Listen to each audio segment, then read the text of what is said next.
What would you do if you found out your husband had an affair and now the woman carrying his child stood right in front of you? I stood frozen, facing Jasper's smug expression as the woman beside him flaunted her swollen belly. My heart pounded, the weight of betrayal crashing down. I had hoped this day would never come, but now it was undeniable. I stormed into the bedroom, grabbed the divorce papers, and handed them to him. "Sign it," I said coldly. "I'll file it tomorrow." Jasper looked at the papers, confused and embarrassed, but I didn't care. This was the end. A woman, visibly pregnant with her 9-month belly, stood in front of me, and I could barely stomach the thought of facing him. I was left with the overwhelming reality that I would raise this baby alone while constantly being reminded of her swollen belly. Jasper, however, looked at me with disdain, a smug expression playing on his face as if he had been waiting for this moment. Though I had known this would happen, the sting of it still hurt. Without hesitation, I stormed to my room and returned with divorce papers. I handed them to Jasper, my heart pounding in my chest. He looked at the papers in shock. "What's this all of a sudden?" "It was your idea," I replied coldly. "Just sign it quickly. I'll submit it tomorrow." His face flushed with a mix of anger and embarrassment as he processed my words. "Watch carefully," I warned him. "I'll make you regret how you've treated me and looked down on me." My name is Phoenix. I'm 27, and I've been a housewife for the past 2 years. I used to work at a mobile company, and that's where I met Jasper when I was 25. He was my boss, and we quickly grew close. What started as professional admiration turned into love, and a year later, we married. Jasper, 3 years older than me, had always been someone I could rely on, especially in my early career. His guidance was clear, and I appreciated it more than I could say. We became good friends, often going out for dinner and sharing moments outside of work. When he asked me out, I was elated. It felt like a dream come true, especially since I had never been in a relationship before. If I'm being honest, I'd always found more interest in cartoon characters than real men, so dating was never something I pursued. Watching my high school and college friends get married only added to the pressure I felt. When Jasper came into my life, I decided he would be my first and last love. So when we began dating and got married a year later, I was on cloud 9. Jasper was handsome and well-liked, especially by the women at work. I was proud to be his wife and relished the well wishes we received from everyone. It was a happy time, and I never imagined the challenges ahead. The day after we registered our marriage, I nervously asked Jasper, "Now that we're married, you expect me to quit my job, right?" His response caught me off guard. "I've always wanted my wife to focus solely on home matters. Don't worry about work. I can support us," he said. "But you never mentioned this before," I replied, trying to process his sudden request. We'd never talked about this before our marriage. I had taken the job based on my father's advice, and the idea of quitting without any discussion felt wrong. I wanted to explain myself, but Jasper's silent gaze stopped me in my tracks. "I should have told you earlier, but it's too late now," he said. "Starting tomorrow, you don't need to go to work. I'll handle the transition." The sudden news hit me hard, leaving me dizzy and overwhelmed. But Jasper's decision was final, and as my former boss, I didn't feel like I had any say. I left my job without a proper goodbye, committed to making our marriage work. I focused on household duties, trying my best to meet Jasper's expectations. I cooked his favorite meals, hoping for some recognition, but his silence made me long for even the smallest acknowledgement. I had sacrificed my career, but it felt like I was invisible in our marriage. One day I asked him, "Is my jacket clean? I have an important meeting tomorrow." "Yes, of course," he replied, showing his old-fashioned and commanding side. I reminded myself how lucky I was to be married to him and tried to meet his expectations. Without a personal income, I relied on Jasper for everything. Our relationship often felt more like a boss and an employee than a husband and wife, but overall our married life was relatively smooth. One day I fell ill and couldn't get out of bed. Feeling too weak to do housework, I planned to catch up on it the next day. Jasper came into the room looking angry and demanded, "What are you doing? Get up and make some food," while kicking the blanket off me. I explained, "I'm sorry, I'm not feeling well." Instead of understanding, Jasper scowled and said, "You don't work and you're lying down just because you're a bit sick? Pathetic." I was shocked that he would insist on chores even when I was sick. I never expected him to be like this before we got married. Maybe I should have noticed, but it was too much. I ended up doing the chores while crying. A few days later, I realized I had missed my period and felt a rush of panic. I went to the drugstore and bought a pregnancy test, which turned out to be positive. Overjoyed, I cried tears of happiness and decided to tell Jasper as soon as he came home from work. That night, Jasper came home after midnight smelling strongly of alcohol and staggering as he walked. I was surprised at how drunk he was, especially since he hadn't warned me. Despite having prepared dinner and wanting to share my pregnancy news, I decided to tell him right away. My excitement got the best of me, and I shared the news with my tipsy husband. "I haven't seen a doctor yet, so it's not confirmed," I said, trying to share our exciting news, but Jasper's face turned dark as he replied, "A child! What have you done?" His tone was colder and more severe than I had ever heard. "I don't want a child. This is the worst. If you're going to have it, you'll have to take care of it yourself." His harsh words shocked me. He angrily undressed and went to the bathroom. I couldn't understand why he was being so irresponsible about our baby. The happiness I had felt moments ago was replaced with deep sadness. He had never said he didn't want children before. We hadn't been using contraception, so I assumed we both wanted a family. As I was hanging up Jasper's jacket and about to take his shirt to the laundry, I noticed something in the pocket. "What's this?" It was a piece of paper that felt like a receipt. At first, I thought it was from tonight's event and was about to throw it away, but then I saw the name of the place. "Is this a motel?" My hand shook as I realized it was indeed a motel receipt. This discovery shocked me deeply. I wondered why Jasper would behave this way. Marriage is supposed to be about love between two people, especially since we'd only been married for just over a year. I had spent years dreaming of romantic relationships but had never really experienced one. I couldn't immediately accept this painful truth, but the idea of cheating started to make sense. Were all my doubts about him using me as a servant while loving someone else true? Was this the reason he reacted so harshly to the news of my pregnancy? As I struggled with these troubling thoughts, an overwhelming wave of nausea hit me, and I couldn't shake the feeling that something was deeply wrong. It started to click. Jasper had a mistress at my old workplace, and perhaps he had married me not out of love, but for the stability I provided. The more I thought about it, the more everything seemed to make sense, as if the line between reality and my imagination was beginning to blur. Still, I couldn't ignore the cruel things he had said when I told him about the pregnancy. Determined to uncover the truth, I began gathering proof of Jasper's infidelity. His cold demeanor towards me made it clear that he resented the pregnancy. Even though I was suffering from morning sickness, he would purposely eat strong-smelling foods around me, all while criticizing my housework and making me redo tasks. The strain on my body and heart was unbearable, but I was resolute. I had to find the truth. Jasper was possessive of his phone, never leaving it unattended, even taking it with him to the bathroom. Whenever I tried to sneak into his room, it was always impeccably tidy, with nothing out of place. At work, he was just as meticulous. His desk was always spotless. Catching him in the act seemed nearly impossible. I rummaged through his pockets for receipts or any hint of evidence, but each search came up empty. I thought about hiring a private detective, but I didn't have the funds for that.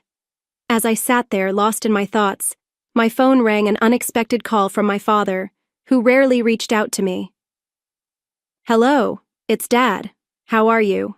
he asked, his voice steady. I was surprised to hear from him. He was always so busy. "Dad, what's going on? Aren't you swamped with work?" I replied, confused by his sudden call. "My employees have been handling things well. so I'm not as busy," he said. As the CEO of a company in Canada, my father had always been a workaholic. I didn't have many childhood memories of spending time with him, but I always respected his dedication. I wondered why he was calling now. "So, what's going on?" I asked, waiting for him to explain. What he said next left me stunned. "Is that really true?" I asked, trying to process the shocking news. "Yes, he's not the type to lie. I need you to trust me," my father reassured me, sensing my disbelief. I sat in silence, still shocked by what I had learned, but as I absorbed the information, a sense of relief washed over me. "Thank you, Dad. I'll do my best," I said, my voice steady with gratitude before ending the call. Finally, my investigation was yielding results, and while I felt a mix of relief and anger, the tension with Jasper continued to mount. Despite my pregnancy, his emotional distance only fueled my resentment toward him. Months passed and our relationship remained strained. Then everything shattered. As I neared my 9th month of pregnancy, I lived in constant fear, trying to avoid Jasper and leading a quiet, isolated life. One evening, as usual, I was serving dinner. Jasper came home and we sat down to eat, but as I quietly ate my meal, Jasper suddenly slammed his fork onto the table. "What is this? It's tasteless," he yelled, throwing the food I had carefully prepared onto the floor. I was shocked, unable to comprehend his sudden outburst. My frustration boiled as I watched my meal discarded without a second thought. Jasper complained that my cooking had become bland recently, but I had been trying to make healthier meals for both of us during my pregnancy. If he didn't like the taste, he could have added salt, but there was no need for him to throw it on the floor. Just as I was about to speak, Jasper sneered, his voice dripping with cruelty. "I don't want a woman with a belly like a monster. You'll have to raise the kid by yourself," he spat, a cruel smile twisting his face. I had feared this day might come, though I had hoped for a different outcome. Quickly, I went to my room, grabbed some documents, and returned to show them to Jasper. "Here are the divorce papers," I said, pushing the documents towards him. Jasper looked stunned and asked, "What the hell? What's this all of a sudden?" "Well, it was your idea. Just sign it quickly, I'll submit it tomorrow," I said.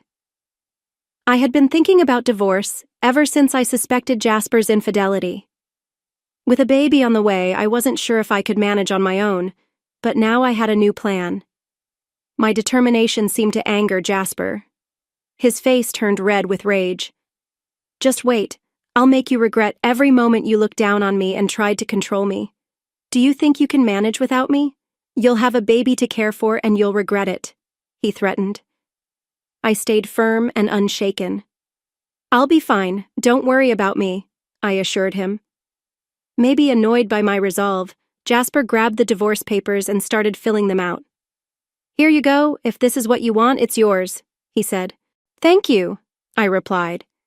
Jasper probably didn't think I would actually go through with it as he handed the papers over without much fuss. The next day, I submitted the divorce papers and left the house. I knew he'd be surprised when he came home from work to find me gone. After that, I moved to my parents' home. My father had returned to the U.S. from Canada and suggested I stay with them. It was the right choice for me as I was fed up with life with Jasper. I was deeply grateful to my father for his support. On the day I left our home, Jasper called me 3 times, but I ignored each one. Eventually, he stopped calling. It became clear that I meant very little to him. He was probably happy with his mistress and might even be planning to remarry. I decided to move on from Jasper.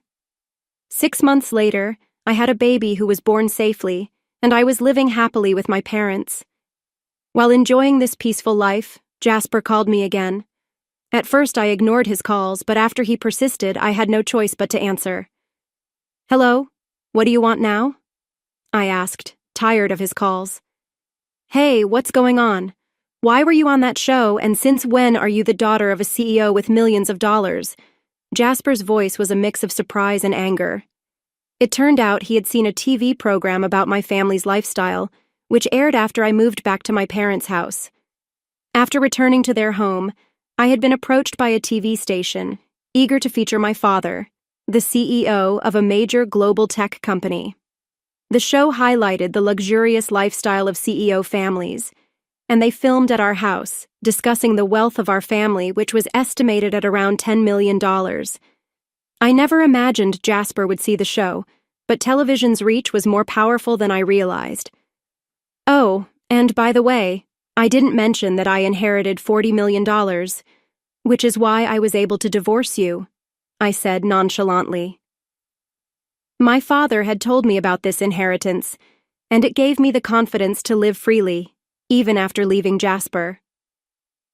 Jasper's reaction was immediate and furious. What? That's unfair. Why didn't you tell me about this before? Half of it is mine, right? Give me the money now.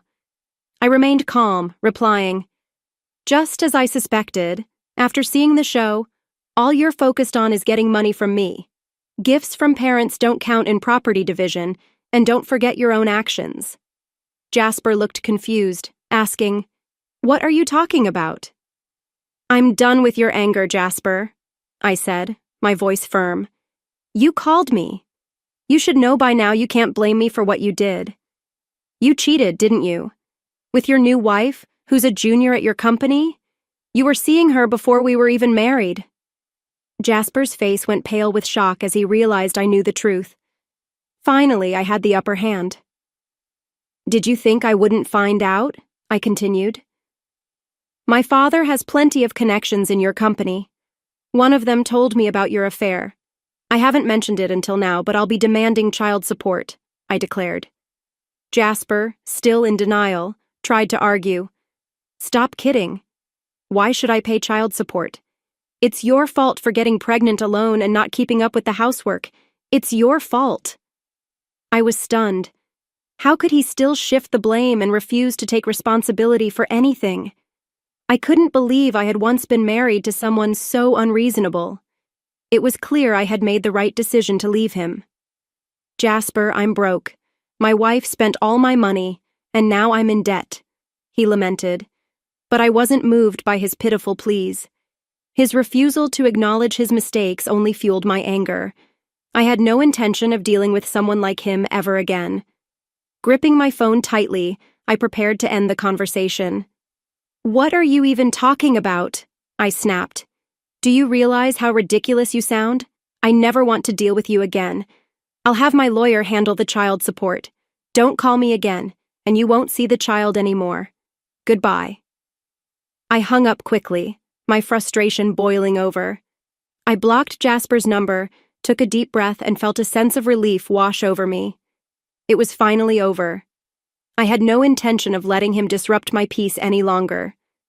Just as I exhaled, I heard my baby crying from the other room, and I rushed to comfort them. As it turned out, Jasper started paying child support each month. A former colleague of mine told me that Jasper's new wife was a big spender, and he had ended up using debts to cover his living expenses. Apparently, he had hoped to get a share of my inheritance by reaching out to me, but since I didn't give him any money, he was now struggling with expenses that far exceeded his income. It seemed like his life was falling apart. He had only started looking for a new job after leaving his previous one, which only added to his financial troubles. Hearing all of this didn't evoke any sympathy in me. I felt like he got exactly what he deserved. His harsh words, cold behavior, and betrayal would never be forgotten. Meanwhile, I was living a peaceful life with my parents and my baby, free from financial worries. I felt excited about the future, especially since my father had mentioned passing on the company to me. I was ready to work hard and make the most of this new chapter in my life. But as the days went by, I couldn't help but wonder, was this really the end of everything? Was I simply walking away from a broken marriage? Or was I reclaiming my life from someone who never truly respected me? Looking back, it's hard not to feel a sense of pride in how far I've come. Jasper's refusal to take responsibility for his actions, his arrogance, and his utter lack of empathy all led to one undeniable truth.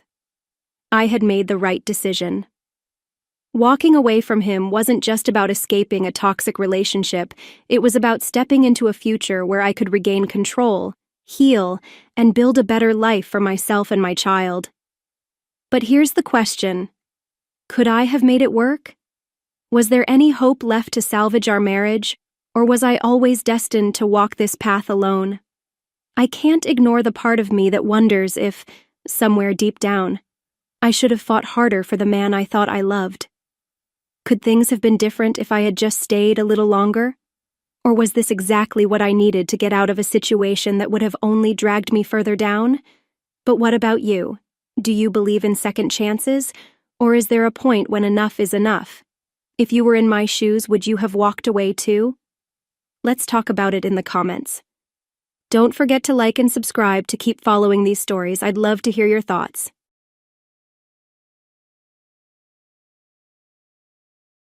I smoothed my apron and took a deep breath, steeling myself for another Sunday dinner with Gloria.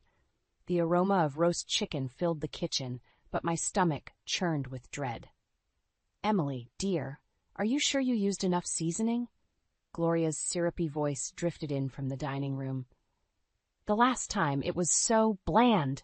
I bit my tongue, resisting the urge to remind her that she'd praised that very same chicken recipe just last month. "I'm sure it'll be delicious, Gloria," I called back, forcing cheerfulness into my voice. Aaron appeared in the doorway, his brow furrowed. "Need any help, honey?" I shook my head, offering a tight smile. "I've got it under control. Why don't you keep your mother company?" He hesitated, clearly sensing the tension. "You know, Mom means well. She just—" "Aaron!"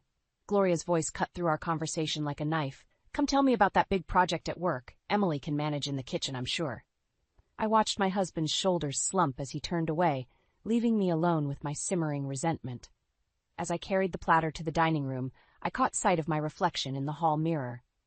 At 35, I looked older than my years, worry lines etched around my eyes. "There she is!" Gloria beamed, her perfectly coiffed silver hair gleaming in the soft light.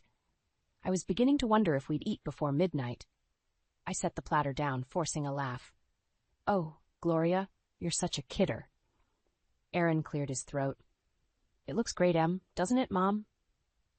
Gloria peered at the chicken, her nose wrinkling slightly. "Well, it certainly looks interesting. Did you try that new recipe I sent you?" "Actually, because I specifically remember telling you how much Aaron loves lemon and rosemary. Didn't I, darling?" Aaron shifted uncomfortably in his chair. "Mom, Emily's chicken is always delicious. Let's just enjoy the meal, okay?" I sat down, my hands shaking slightly as I reached for the serving spoon. The meal progressed with Gloria peppering Aaron with questions about work, barely acknowledging my presence except to make thinly veiled criticisms about the food or the state of the house. "You know, Emily," Gloria said, dabbing at her mouth with a napkin, "I was talking to my friend Marge the other day. Her daughter-in-law works full-time and still manages to keep a spotless home. I don't know how she does it." I gripped my fork tighter. "Well, it's probably because she doesn't have children yet," Gloria continued, her eyes boring into mine. "Speaking of which, when are you two planning on giving me some grandchildren? I'm not getting any younger, you know." The room fell silent. I looked to Aaron, silently pleading for support, but he stared down at his plate. "We're still discussing it," I managed to say, my voice barely above a whisper. Gloria squeaked. "Well, don't wait too long. Tick-tock, dear." I abruptly stood up, my chair scraping against the hardwood floor. "Excuse me, I need some air." I fled to the back porch, gulping in the cool evening air. Tears pricked at my eyes as I leaned against the railing, wondering how much longer I could endure this weekly torment. The screen door creaked open behind me. "Em?" Aaron's voice was soft, hesitant.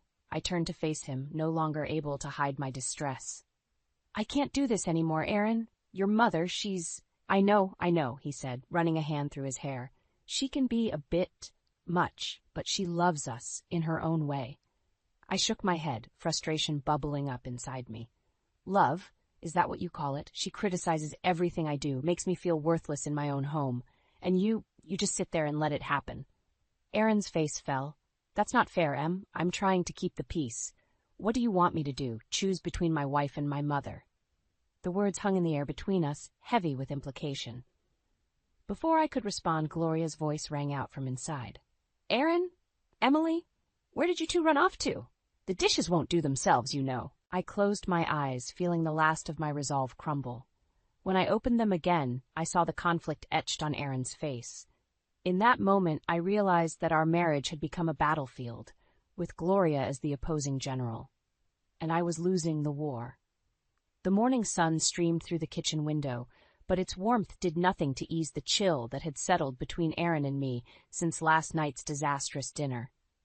I mechanically flipped pancakes, my mind racing with unspoken words and simmering frustrations. Aaron shuffled into the kitchen, his tie askew. "Morning, Em," he mumbled, reaching for the coffee pot. I turned to face him, spatula in hand. "We need to talk about last night." He sighed, shoulders slumping. "Can't we just forget about it? Mom didn't mean—" The doorbell's shrill ring cut him off. We exchanged puzzled glances before Aaron went to answer it. "Mom?" I heard him say, surprise evident in his voice. "What are you doing here so early?" My stomach dropped as Gloria's voice carried through the house. "Can't a mother visit her son without an interrogation?" "I brought breakfast." I gripped the counter, willing myself to stay calm as they entered the kitchen. Gloria breezed past me, setting a bakery box on the table. "Oh, Emily, dear, you didn't need to cook. I brought those croissants Aaron loves." She wrinkled her nose at my pancakes. "Though I suppose we could have both. Wouldn't want your efforts to go to waste." I plastered on a smile. "How thoughtful of you, Gloria." Aaron cleared his throat. "Mom, this is unexpected. Emily and I were just about to—" "Nonsense," Gloria interrupted, waving a manicured hand. "I have wonderful news that simply couldn't wait." She beamed at us both.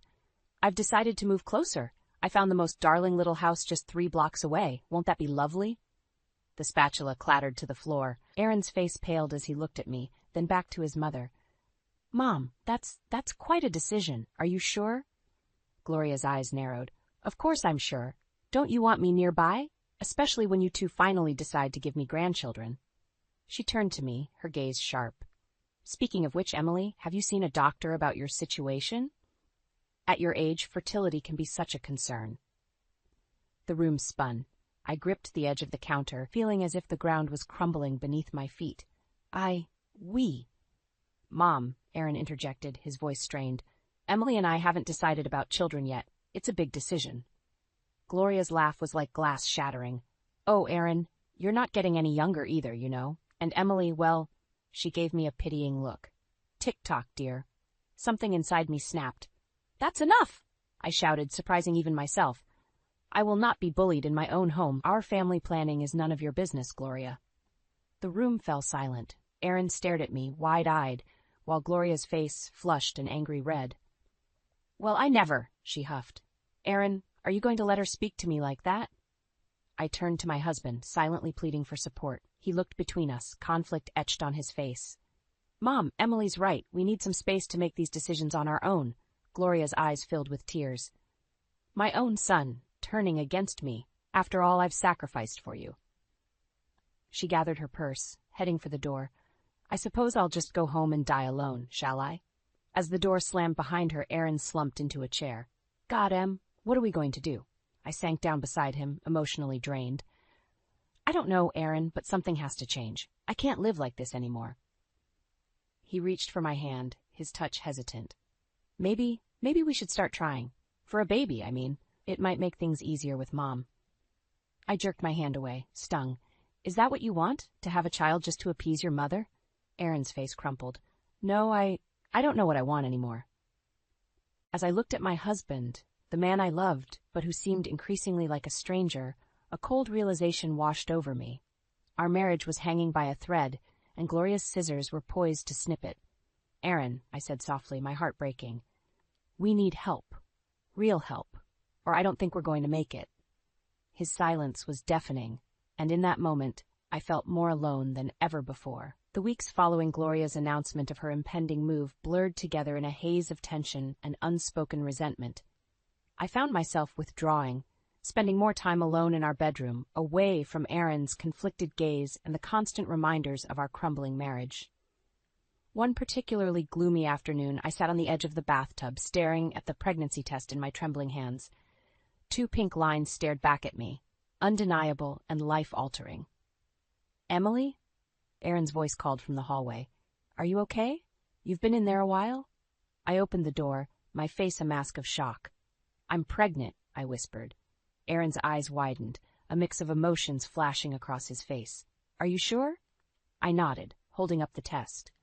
"I've been feeling off for weeks. I thought it was just stress, but—" He reached for me, then hesitated. "This is... wow. I mean, it's what Mom wanted, right?" His words hit me like a slap. "What your mother wanted? Is that all you can think about?" Aaron backpedaled. "No, I didn't mean—" "Save it," I snapped, pushing past him. "I need some air." I grabbed my keys and stormed out, ignoring Aaron's calls behind me. The cool autumn air hit my face as I walked aimlessly through our neighborhood, my mind reeling. A baby. Our baby. The one thing that should have brought us closer was instead highlighting the chasm between us. Lost in thought, I didn't notice the familiar car pulling up beside me until I heard her voice. "Emily, what on earth are you doing out here alone?" I turned to see Gloria, her face a picture of exaggerated concern. "Just taking a walk," I muttered. She clucked her tongue. "Nonsense. Get in. I'll drive you home." Too exhausted to argue, I slid into the passenger's seat. Gloria chatted away, filling me in on her moving plans and the latest neighborhood gossip. I stared out the window, my hand unconsciously resting on my still flat stomach. "Emily?" Gloria's voice cut through my reverie. "Are you even listening to me?" I turned to face her, suddenly overwhelmed by the weight of my secret. "I'm pregnant," I blurted out.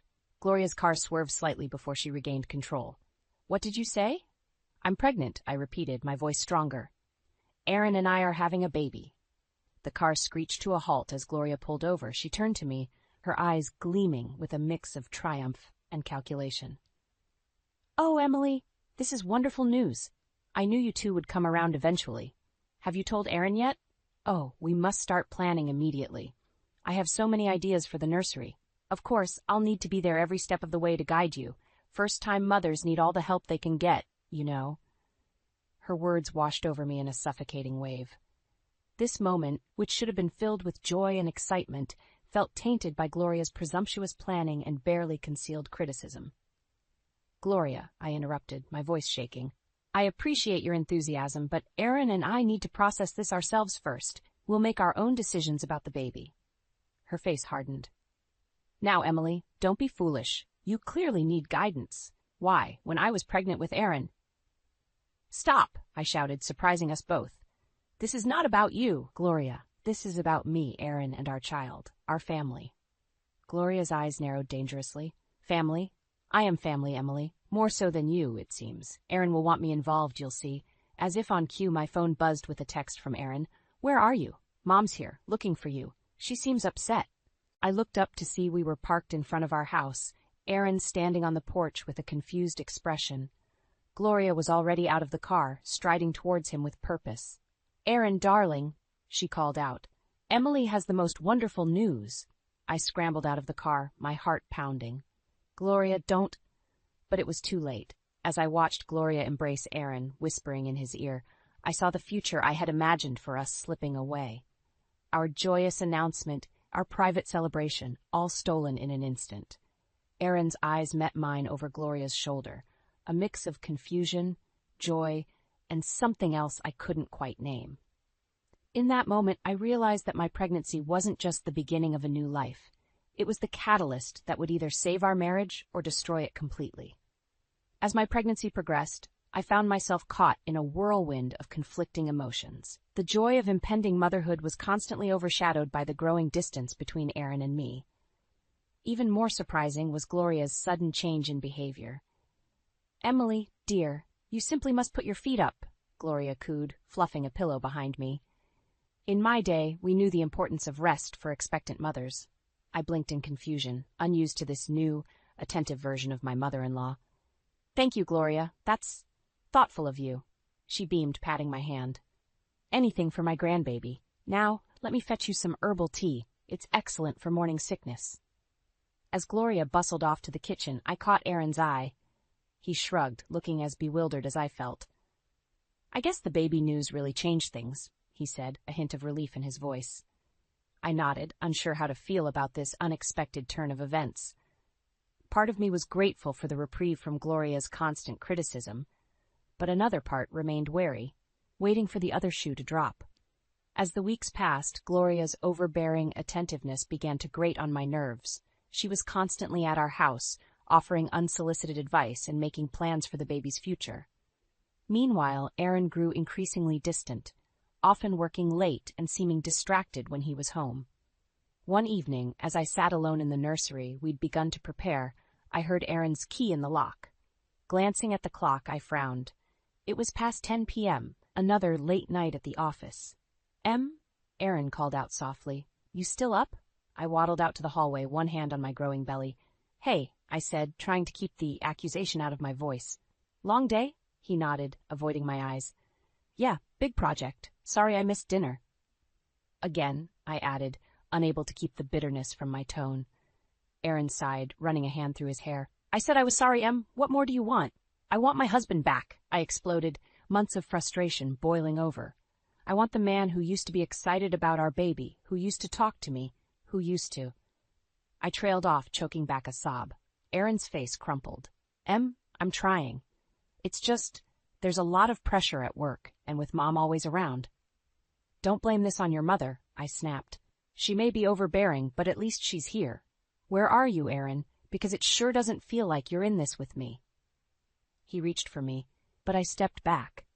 I need some air, I muttered, grabbing my coat and keys. Emily, wait. But I was already out the door, tears blurring my vision as I made my way to the car. I drove aimlessly, eventually finding myself at a small park near our house. Sitting on a bench, I watched young families playing, their laughter a stark contrast to the heaviness in my heart. My phone buzzed insistently. Thinking it was Aaron, I almost ignored it, but something made me look. It was a text from an unknown number. Your husband isn't working late. He's with her again. Lincoln Hotel, room 302. See for yourself. My blood ran cold. With trembling hands, I started the car and drove to the hotel, my mind racing with possibilities, each worse than the last. As I approached room 302, I heard muffled laughter. Aaron's laugh, followed by a woman's voice I didn't recognize. I stood frozen, my hand poised to knock, when suddenly the door swung open. Aaron stood there, his shirt untucked, lipstick on his collar. Behind him, I caught a glimpse of a young woman hastily buttoning her blouse. Our eyes met, and in that moment, my world shattered. Emily, Aaron gasped, his face draining of color. I can explain. But I was already running, one hand protectively cradling my belly, the other wiping away hot tears of betrayal. As I drove home in a daze, one thought crystallized in my mind. I had to protect myself and my baby, no matter the cost. The life I had known was over. Now, I had to figure out how to build a new one from the ashes of betrayal. The days following my discovery of Aaron's infidelity passed in a blur of numbness and disbelief. I wandered our house like a ghost, mechanically going through the motions of daily life while my mind raced with unanswered questions and suppressed rage. Aaron's desperate attempts to explain and apologize fell on deaf ears. I couldn't bear to look at him, let alone listen to his excuses. Gloria, sensing the tension but unaware of its cause, hovered anxiously, her newfound solicitousness now grating on my last nerve. One afternoon, as I sat in the nursery folding tiny onesies, my phone buzzed with a text from an unknown number. Meet me at Riverside Cafe at 3 p.m. if you want to know the whole truth. My heart raced. Could this be the same person who had tipped me off about Aaron's affair? Despite my better judgment, I found myself driving to the cafe, curiosity and desperation overriding caution. As I entered, a young woman with sleek blonde hair waved me over. My stomach clenched as I recognized her from the hotel room. Emily, she said, her voice surprisingly gentle. I'm Samantha. Thank you for coming. I sat down stiffly, my hands protectively cradling my belly. Why did you want to meet? Samantha sighed, pushing a folder across the table. Because you deserve to know everything. Aaron's been lying to both of us. With trembling hands, I opened the folder. Inside were photos, receipts, and printed emails documenting Aaron's affair, not just with Samantha, but with multiple women over the past year. He told me he was separated, Samantha explained, her eyes brimming with tears. When I found out about you and the baby, I knew I had to come clean. I stared at the evidence, feeling as if the ground had opened up beneath me. How long have you known? A few weeks, she admitted. I've been gathering evidence. Emily, there's more you need to know. Aaron's been embezzling from his company to fund these affairs. He's in deep trouble, and I'm afraid he might try to pin it on me. My mind reeled. The Aaron I thought I knew, my loving, supportive husband, was a complete stranger. A liar, a cheater, and now a thief? Why are you telling me this? I asked, my voice barely above a whisper. Samantha reached across the table, hesitating before placing her hand on mine. Because I was wrong to get involved with a married man, and I want to make it right. You need to protect yourself and your baby, Emily. As I drove home, my emotions swung wildly between devastation and fury. How could Aaron do this to us? To our unborn child? And how had I been so blind? Entering our house, I found Aaron and Gloria in the living room, their hushed conversations stopping abruptly at my appearance. Emily, honey? Gloria cooed, her saccharine tone setting my teeth on edge. Where have you been? We've been so worried.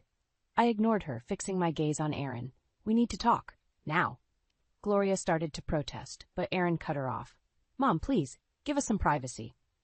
As soon as we were alone, I slammed the folder down on the coffee table. Explain this, I hissed, Aaron's face drained of color as he flipped through the contents.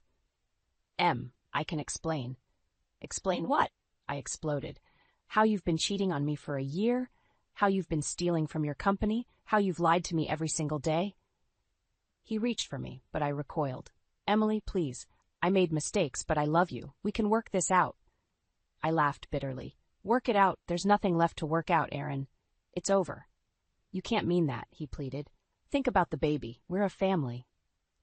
The mention of our child ignited a fierce protectiveness within me. That's exactly what I'm thinking about. Our baby deserves better than a lying, cheating father. Aaron's face hardened. You can't take my child away from me. If you try to leave, I'll fight you for custody. Who do you think the courts will favor, a successful businessman or an unemployed housewife? His threat hung in the air between us, and in that moment, I knew I had to be smarter than him. I couldn't let him know my next move. Forcing tears to my eyes, I softened my voice. You're right, I'm just upset. We should talk about this when we're both calmer. Relief washed over Aaron's face. Of course, Em, we'll figure this out together. As he pulled me into an embrace, my mind was already formulating a plan. I would play the forgiving wife, but in secret I would prepare for war. For the sake of my child, I would take down Aaron and Gloria, no matter the cost. The game had changed, and I was determined to win. The weeks following my discovery of Aaron's betrayal were a masterclass in deception.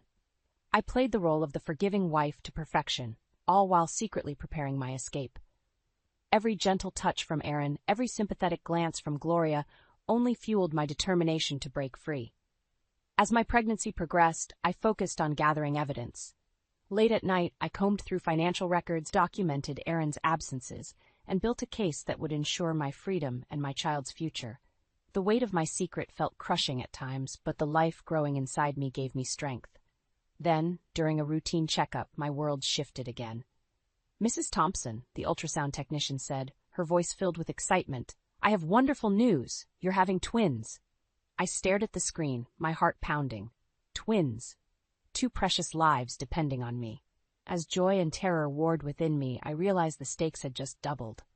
Leaving the clinic in a daze, I nearly collided with Gloria, who was waiting in the parking lot.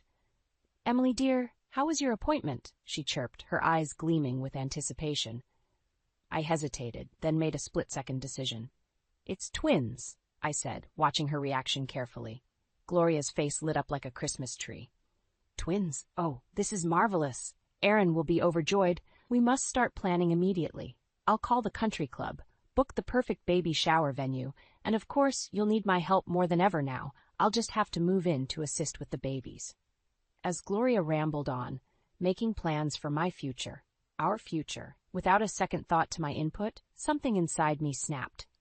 The facade I'd carefully maintained for weeks crumbled. No, I said, my voice barely above a whisper. Gloria paused mid-sentence. I'm sorry, what did you say? I said no, I repeated louder this time. You won't be moving in, you won't be planning my baby shower, and you certainly won't be making decisions about my children's future. Gloria's eyes narrowed dangerously. Now, Emily, don't be foolish. You clearly can't handle twins on your own. Aaron and I. Aaron? I laughed bitterly. You mean the man who's been cheating on me for the past year?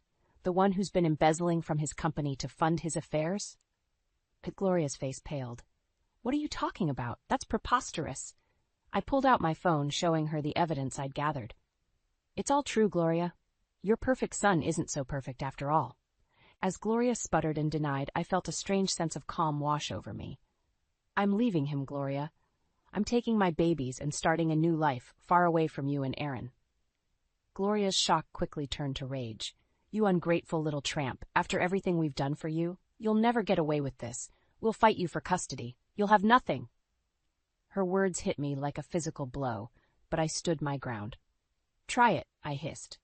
I have enough evidence to bury Aaron. One word from me and his career, his reputation, everything will be destroyed. As I turned to leave, Gloria grabbed my arm. You can't do this to us. To Aaron. He loves you. I wrenched my arm free. Love, is that what you call lying, cheating, and stealing? No, Gloria, that's not love, and I won't let my children grow up thinking it is. Driving home, my emotions swung wildly between elation and despair. The knowledge that I was carrying twins, 2 precious lives depending on me, filled me with a fierce, protective love. But the reality of my situation, a failing marriage, a deceitful husband, and a vindictive mother-in-law, threatened to overwhelm me.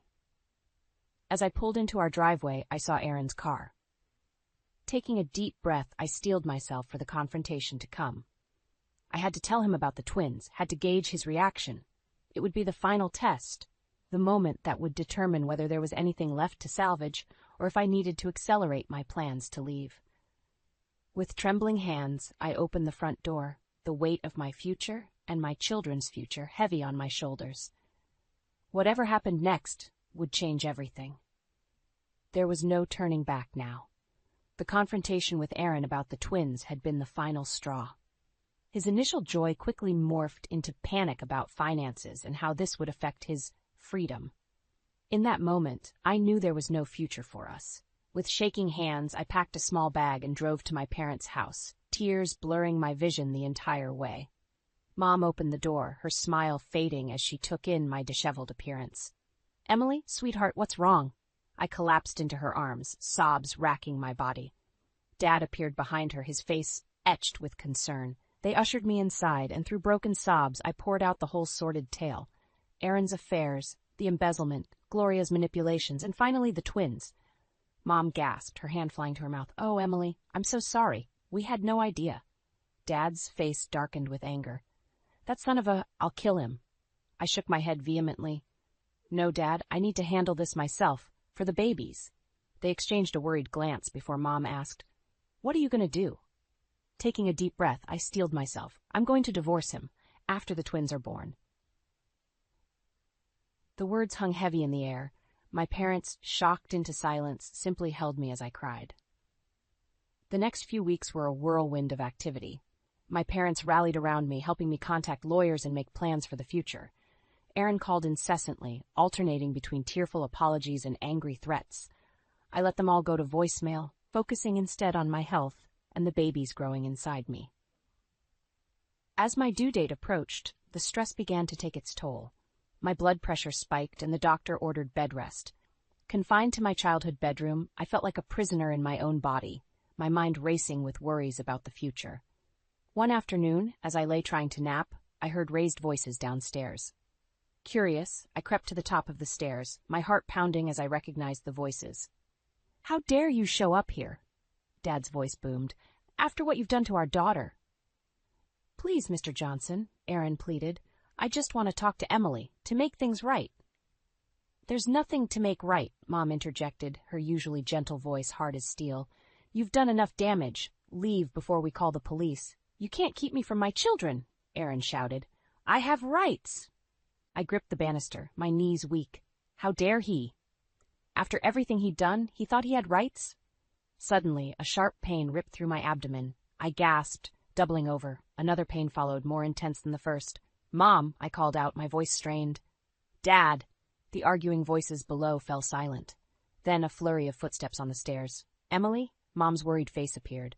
Oh, God, are you in labor? I nodded, unable to speak through the pain. Dad appeared behind her side, his face pale. "I'm calling an ambulance," he said, pulling out his phone. "No," Aaron's voice came from behind them. "I'll drive. It'll be faster." For a moment we all froze, the tension palpable. Then another contraction hit, and I cried out in pain. "Fine," Dad growled, "but I'm coming with you." The drive to the hospital was a blur of pain and fear. Aaron kept glancing at me in the rearview mirror, his face a mask of worry and guilt. Dad sat beside me in the back seat, holding my hand and murmuring words of encouragement. As we pulled up to the emergency entrance, a terrifying thought struck me. What if Aaron tried to take the babies? What if he and Gloria conspired to keep them from me? Panic seized me, making it hard to breathe. "Dad," I gasped, "don't let him near the babies. Promise me." Dad's eyes met mine, understanding dawning in them. He nodded solemnly. "I promise, sweetheart. He won't get near them." As the nurses wheeled me into the delivery room, I caught one last glimpse of Aaron's face, a mixture of longing, regret, and something that looked almost like determination. In that moment, I knew that the real battle was just beginning. The doors swung shut behind me, and I steeled myself for what was to come. My children's future hung in the balance, and I was determined to fight with everything I had to protect them, no matter the cost. 3 months after the twins' birth, I stood at the front door of what was once my home, my heart pounding. Dad waited in the car with the babies, ready to intervene if needed. With a deep breath, I unlocked the door and stepped inside. The house was eerily quiet as I made my way to the bedroom, filling a suitcase with my remaining belongings. As I reached for a photo album on the top shelf, a stack of papers tumbled down. Curious, I picked them up, my blood running cold as I realized what they were. More evidence of Aaron's affairs and financial misdeeds. "Emily?" Aaron's voice startled me. I spun around to see him and Gloria in the doorway, their faces a mix of surprise and anger. "What are you doing here?" Gloria demanded, her eyes narrowing as she spotted the suitcase. I straightened my spine, clutching the papers. "I'm getting my things. I'm leaving, Aaron, for good this time." Aaron's face darkened. "You can't take my children away from me. I won't let you." "Your children?" I laughed bitterly. "The ones you've barely seen since they were born? The ones you were ready to abandon when you found out I was having twins?" Gloria gasped, turning to Aaron. "What is she talking about?" I held up the papers. "Why don't you ask your perfect son about his affairs? Or about the money he's been embezzling from his company?" Aaron lunged forward, trying to snatch the papers, but I was quicker. "Emily, you don't understand. I can explain." "Explain what?" I shouted. Years of pent-up frustration pouring out. How you lied to me, cheated on me, made me feel worthless in my own home. Gloria's face contorted with rage. "You ungrateful little—" "No," I cut her off. "I'm done being silent, done being the perfect, obedient wife. I'm taking my children and starting a new life, away from your manipulation and Aaron's lies." Aaron's demeanor suddenly changed, his voice turning cold. "If you walk out that door, I'll destroy you. I'll take the twins, ruin your reputation. You'll have nothing." For a moment, fear gripped me. Then I remembered the strength I'd found in myself, the love I had for my children. I stood taller, meeting his gaze. "Try it," I said, my voice steady. "I have enough evidence to bury you, Aaron. One word from me, and your career, your reputation, everything you care about, will be gone." Gloria stepped forward, her voice sickly sweet. "Now, Emily, let's not be hasty. We're family. We can work this out." I turned to her, years of resentment bubbling to the surface. "Family? Is that what you call this? You've done nothing but undermine and belittle me from the day I married your son. Well, it ends now." I grabbed my suitcase, pushing past them towards the door. Aaron grabbed my arm, his grip painfully tight. "You can't do this to me," he hissed. In that moment, something inside me snapped. I wrenched my arm free and slapped him hard across the face. The sound echoed through the room, leaving a stunned silence in its wake. "Watch me," I said, my voice low and dangerous. As I walked out the front door, I heard Gloria wailing and Aaron calling my name. But I didn't look back. Dad was waiting, a proud smile on his face as he helped me into the car. Looking at my sleeping twins in the back seat, a wave of peace washed over me. The road ahead wouldn't be easy, but for the first time in years I felt truly free. "Ready to go home?" Dad asked gently. I nodded, a small smile playing on my lips. "More than ready." As we drove away, I caught a final glimpse of Aaron and Gloria in the rearview mirror, standing shell-shocked on the front porch. The sight that once would have filled me with dread now only strengthened my resolve. I had survived their manipulation, their lies, and their attempts to break me. I had emerged stronger, wiser, and more determined than ever to create a beautiful life for myself and my children. The future was uncertain, but one thing was clear. I was no longer a victim. I was a survivor, a fighter, and a mother who would move mountains for her children. As we turned the corner, leaving my old life behind, I felt a surge of excitement for what lay ahead. The journey wouldn't be easy, but I was ready to face it head-on. After all, I had fought the hardest battle of my life and won. Whatever challenges came next, I knew I had the strength to overcome them. The road stretched out before us, full of promise and possibility. And for the first time in years, I couldn't wait to see where it would lead.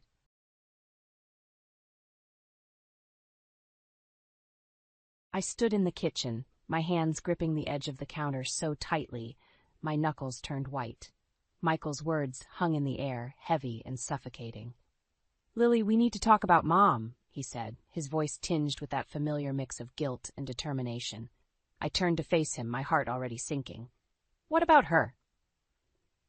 Michael ran a hand through his graying hair. "Her house needs emergency repairs, the foundation's cracking, and it's not safe for her to stay there." "Okay," I said slowly, bracing myself for what I knew was coming next. "She needs to move in with us, just for a few months until the work's done." The words hit me like a physical blow. I took a deep breath, trying to keep my voice steady. "Michael, we can't. You know how she is. She'll take over our lives." "She's my mother, Lily. What am I supposed to do? Let her live in a dangerous house?" I could feel the frustration building inside me. "There are other options. We could help her find a short-term rental, or—" "We can't afford that," Michael cut me off. "And she won't go for it anyway. She's family. This is what family does." I bit back a bitter laugh. Family. As if Martha had ever treated me like family in the 30 years I'd been married to her son. "Did you already tell her yes?" I asked, already knowing the answer. Michael's silence was confirmation enough. "Of course you did," I said, my voice rising. "Without even talking to me first. This is our home, Michael, our life. Don't I get a say?" "I'm sorry, Lily," he said, not sounding sorry at all. "But it's done. She'll be here next week." I felt like I'd been punched in the gut. "Next week? Michael, that's not enough time to—" "To what?" he snapped. "To come up with more excuses? She's coming, Lily. End of discussion." I watched him storm out of the kitchen, leaving me alone with the weight of his decision crushing down on me. I sank into a chair at the table, my mind reeling. Martha, living here. The thought alone was enough to make me want to run screaming from the house. The phone rang, startling me out of my daze. I answered it without thinking. "Hello, dear," came Martha's saccharine voice. "I hear I'll be staying with you for a while. Won't that be lovely?" I gritted my teeth. "Hello, Martha. Yes, Michael just told me." "Oh, good. I'm sure you'll make me feel right at home. You always were such a competent little homemaker." I could practically hear the sneer in her voice. "I'll do my best," I managed to say. "I'm sure you will," Martha said.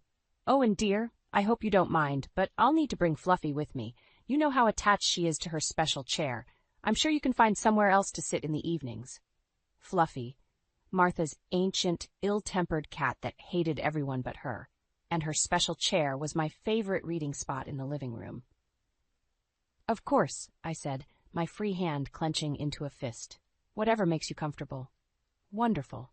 I knew you'd understand. See you next week, dear." The line went dead, and I let the phone drop from my hand.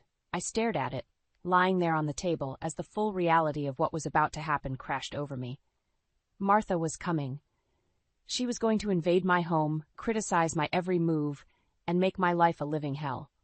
And Michael, the man who was supposed to be my partner, my protector, had invited her in without a second thought. I stood up, my legs shaky. I needed air. I needed space. I didn't know what I needed. But I knew one thing for certain.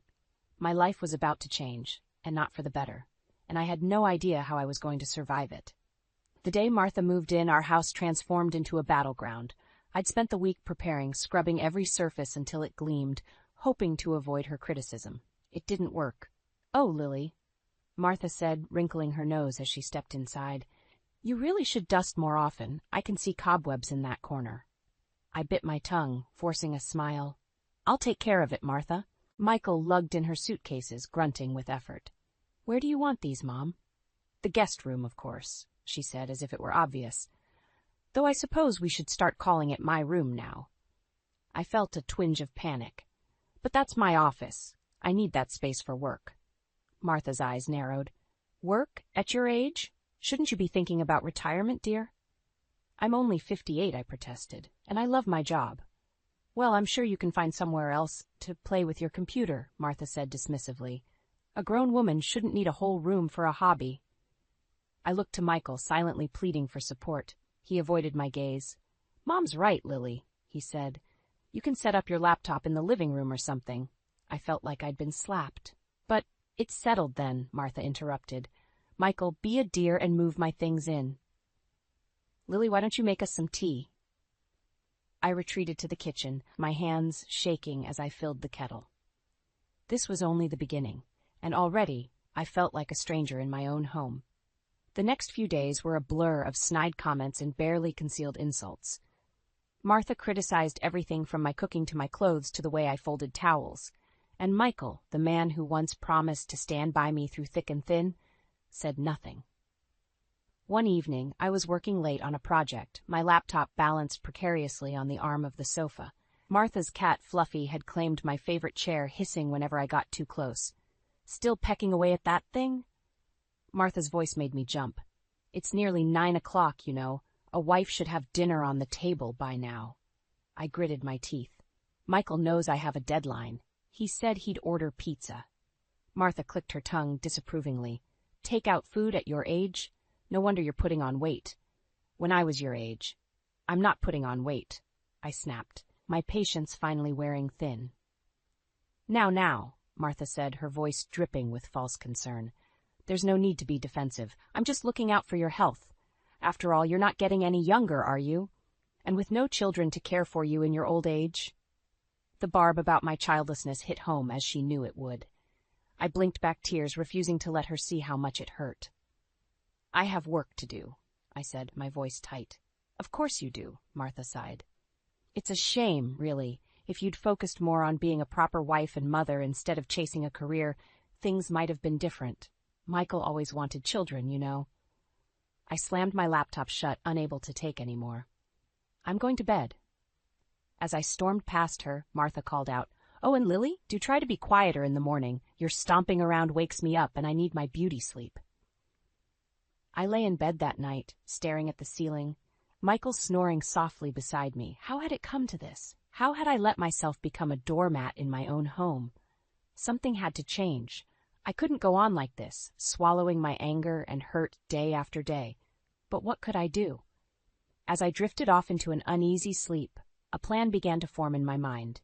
If Martha and Michael wouldn't listen to my words, maybe they needed to hear them played back.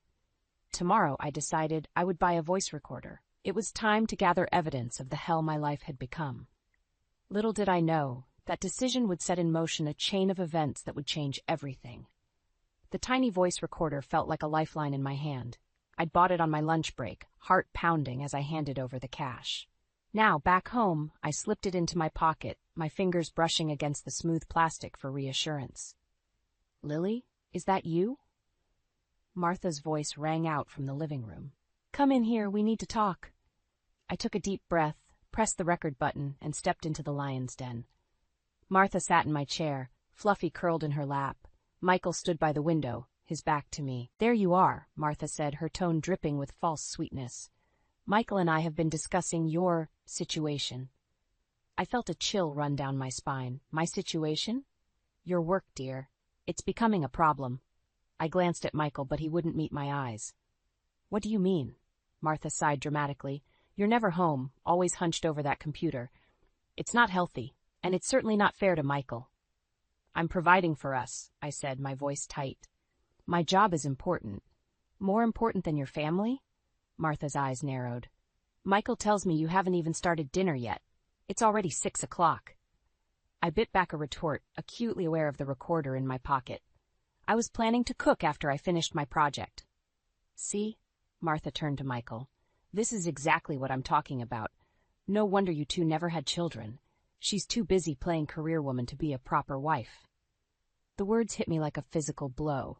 I looked to Michael, silently begging him to defend me. He cleared his throat. Mom's right, Lily. Maybe it's time to think about cutting back at work. We could use the help around here. I couldn't believe what I was hearing. Michael, my job pays our mortgage. It's not some hobby I can just give up. Don't be dramatic, Martha scoffed. Michael makes plenty. You don't need to work. Unless... She paused, her eyes glinting maliciously. Unless you're planning to leave him. Is that it? Are you squirreling away money for a divorce? What? No. I sputtered, shocked by the accusation. Michael finally turned to face me, his expression a mix of hurt and anger. Is that true, Lily? Are you planning to leave me? I felt like I was drowning, gasping for air in a sea of absurdity. Of course not. How could you even think that? Well, what are we supposed to think? Martha interjected. You're always working, never home. You barely speak to Michael anymore. If you're not saving for a divorce, then what exactly are you doing? I opened my mouth to respond, but no words came out. How had we gotten here? How had my hard work and dedication become twisted into something sinister? I think, Martha said, her voice low and dangerous, that it's time you made a choice, Lily. Your family or your precious career. Michael nodded, his face set in grim lines. She's right, Lily. Something has to change. I stood there, frozen, as the weight of their words crashed over me. They were asking me to give up everything I'd worked for, to become the subservient housewife I'd never wanted to be. In that moment, something inside me snapped. A lifetime of swallowing my anger, of biting my tongue, of trying to please everyone but myself. It all came rushing to the surface. No, I said, my voice barely above a whisper. What was that? Martha leaned forward, her eyes glittering with triumph. I straightened my spine, looked her dead in the eye, and said, No, I won't choose. I won't give up my career, and I won't let you bully me anymore. The room fell silent. Martha's mouth hung open in shock. Michael stared at me like he'd never seen me before. I turned on my heel and walked out, my heart pounding in my chest. As I climbed the stairs to what used to be my office, I could hear Martha's shrill voice behind me. Michael, are you going to let her speak to me like that? Do something. But I didn't stop. I didn't look back. For the first time in weeks, I felt a glimmer of hope. The recorder was still running in my pocket, capturing every word. This was just the beginning. The day of Ruth's 80th birthday arrived, and I felt sick to my stomach. I'd spent the past week avoiding Martha and Michael as much as possible, retreating to our bedroom with my laptop whenever I could. The voice recorder had become my constant companion, capturing every snide comment and heated argument. As we pulled up to Ruth's house, I plastered on a smile. Ready? I asked Michael. He grunted in response, barely looking at me. We'd hardly spoken since my outburst, the silence between us growing heavier by the day. Martha tottered out of the back seat, already unsteady on her feet. She'd started drinking in the car, claiming it was to calm her nerves. I bit my tongue, knowing any comment would only lead to another fight. Ruth greeted us at the door, her face lighting up when she saw me. Lily, dear, so good to see you. She pulled me into a warm hug, then turned to Michael and Martha with a noticeably cooler demeanor. Hello, you two. I felt a small surge of satisfaction at Ruth's obvious preference for me. At least someone in this family was on my side. The party was in full swing, the backyard filled with friends and relatives. I mingled, grateful for the chance to talk to people who didn't constantly belittle me. But I couldn't shake the feeling of dread that had settled in my stomach. That feeling proved justified when Martha clinked her glass, demanding everyone's attention.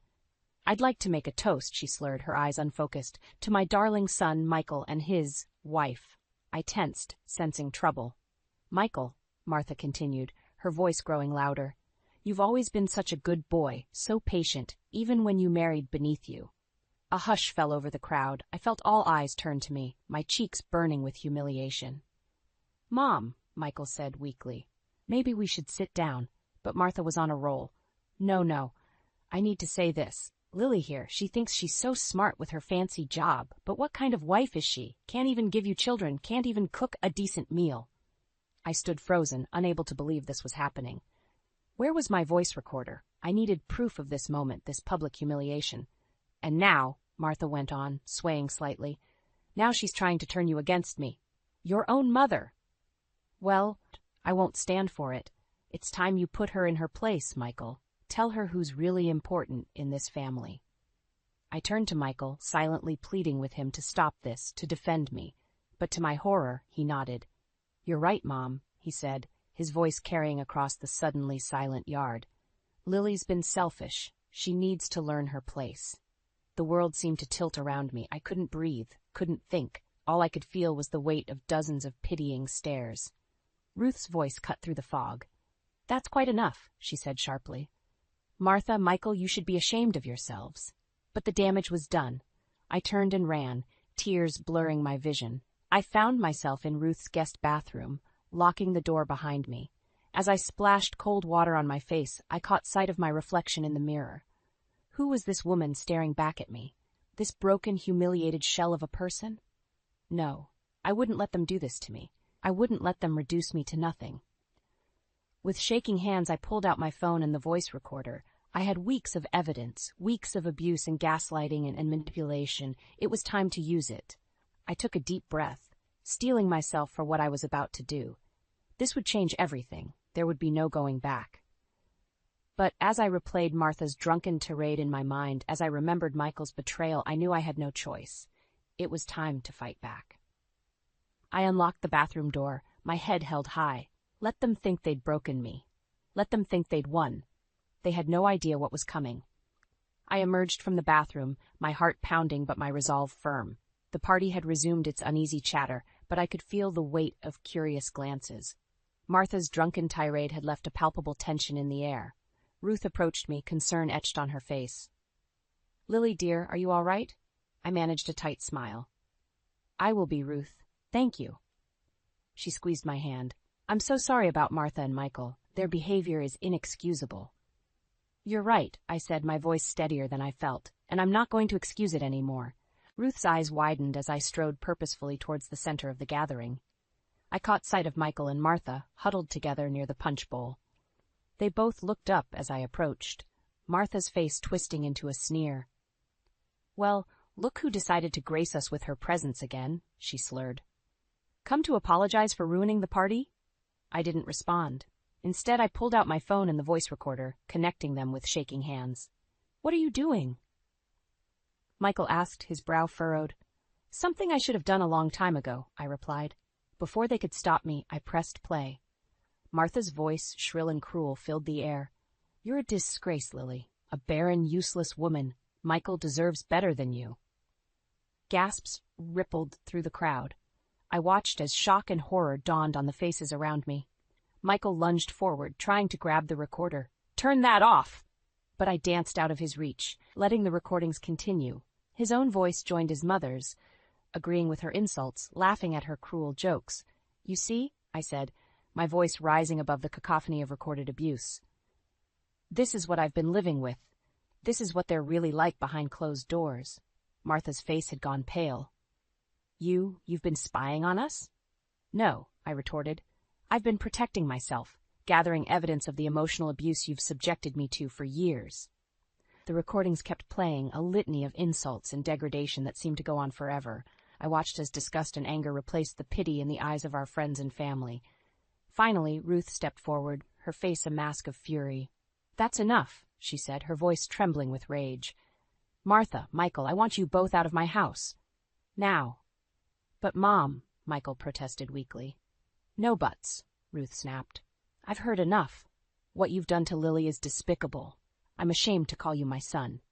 As security escorted a protesting Martha and a shell-shocked Michael out, I felt a strange mix of vindication and exhaustion wash over me.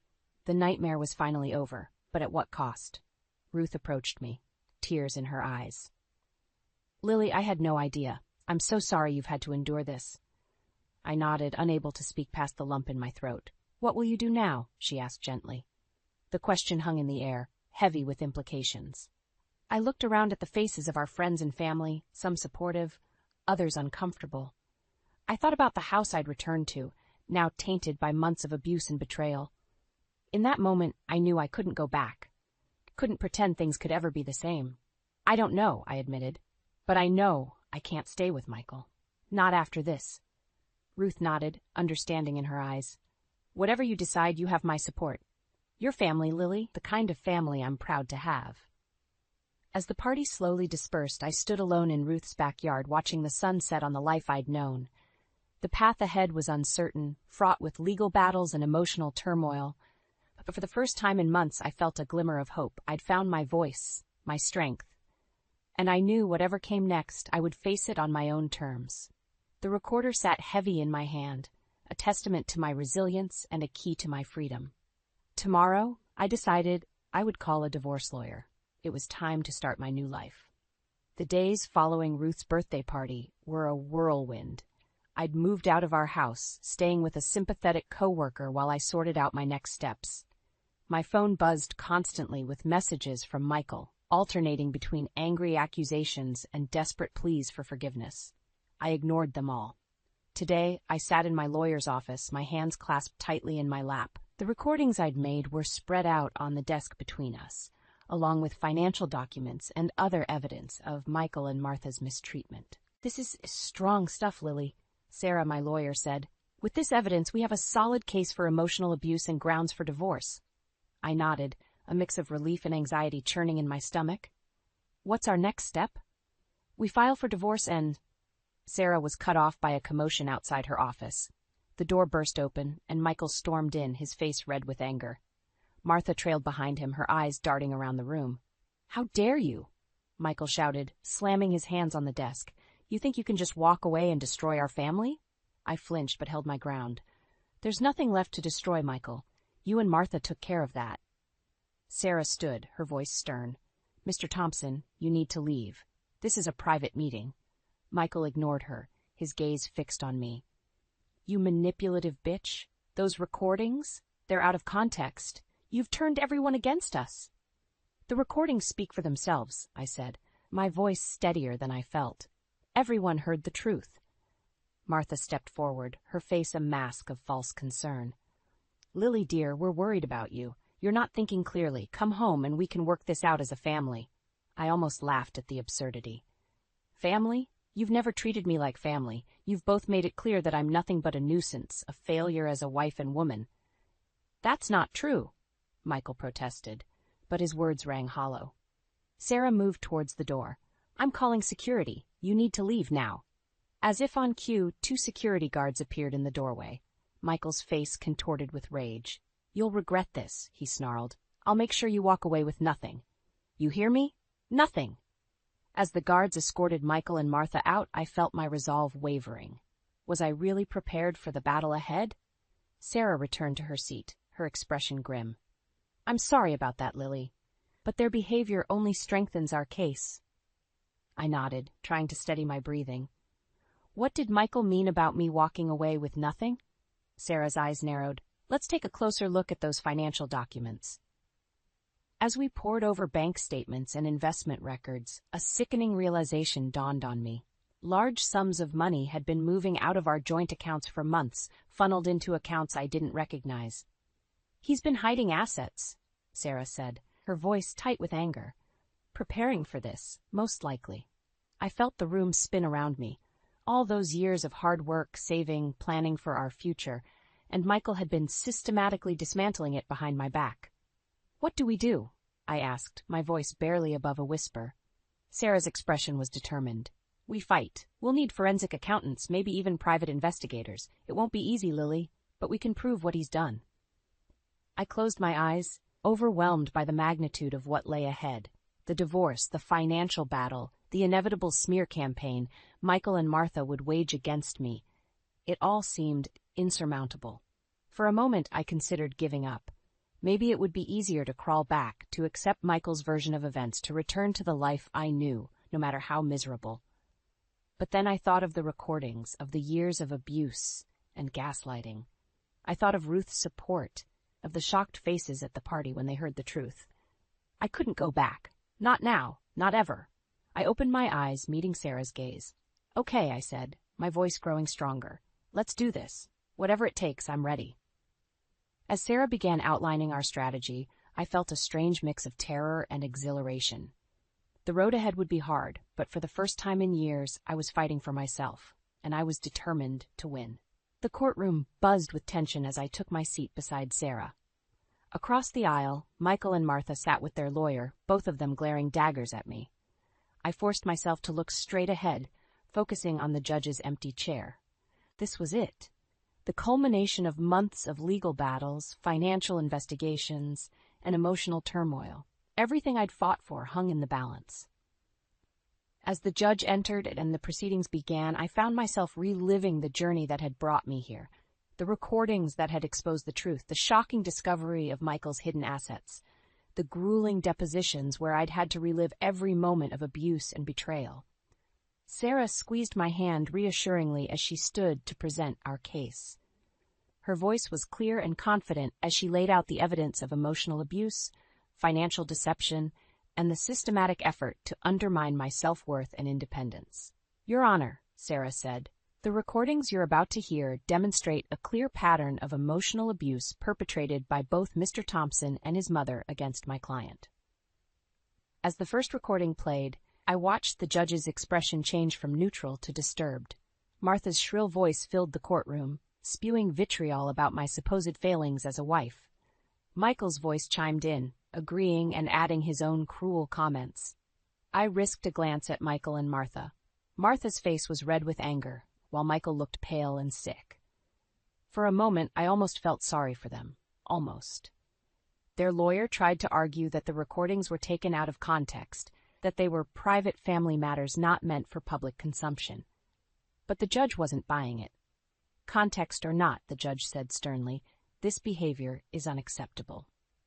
As the financial evidence was presented detailing Michael's elaborate scheme to hide assets, I saw his shoulders slump. He knew he was caught.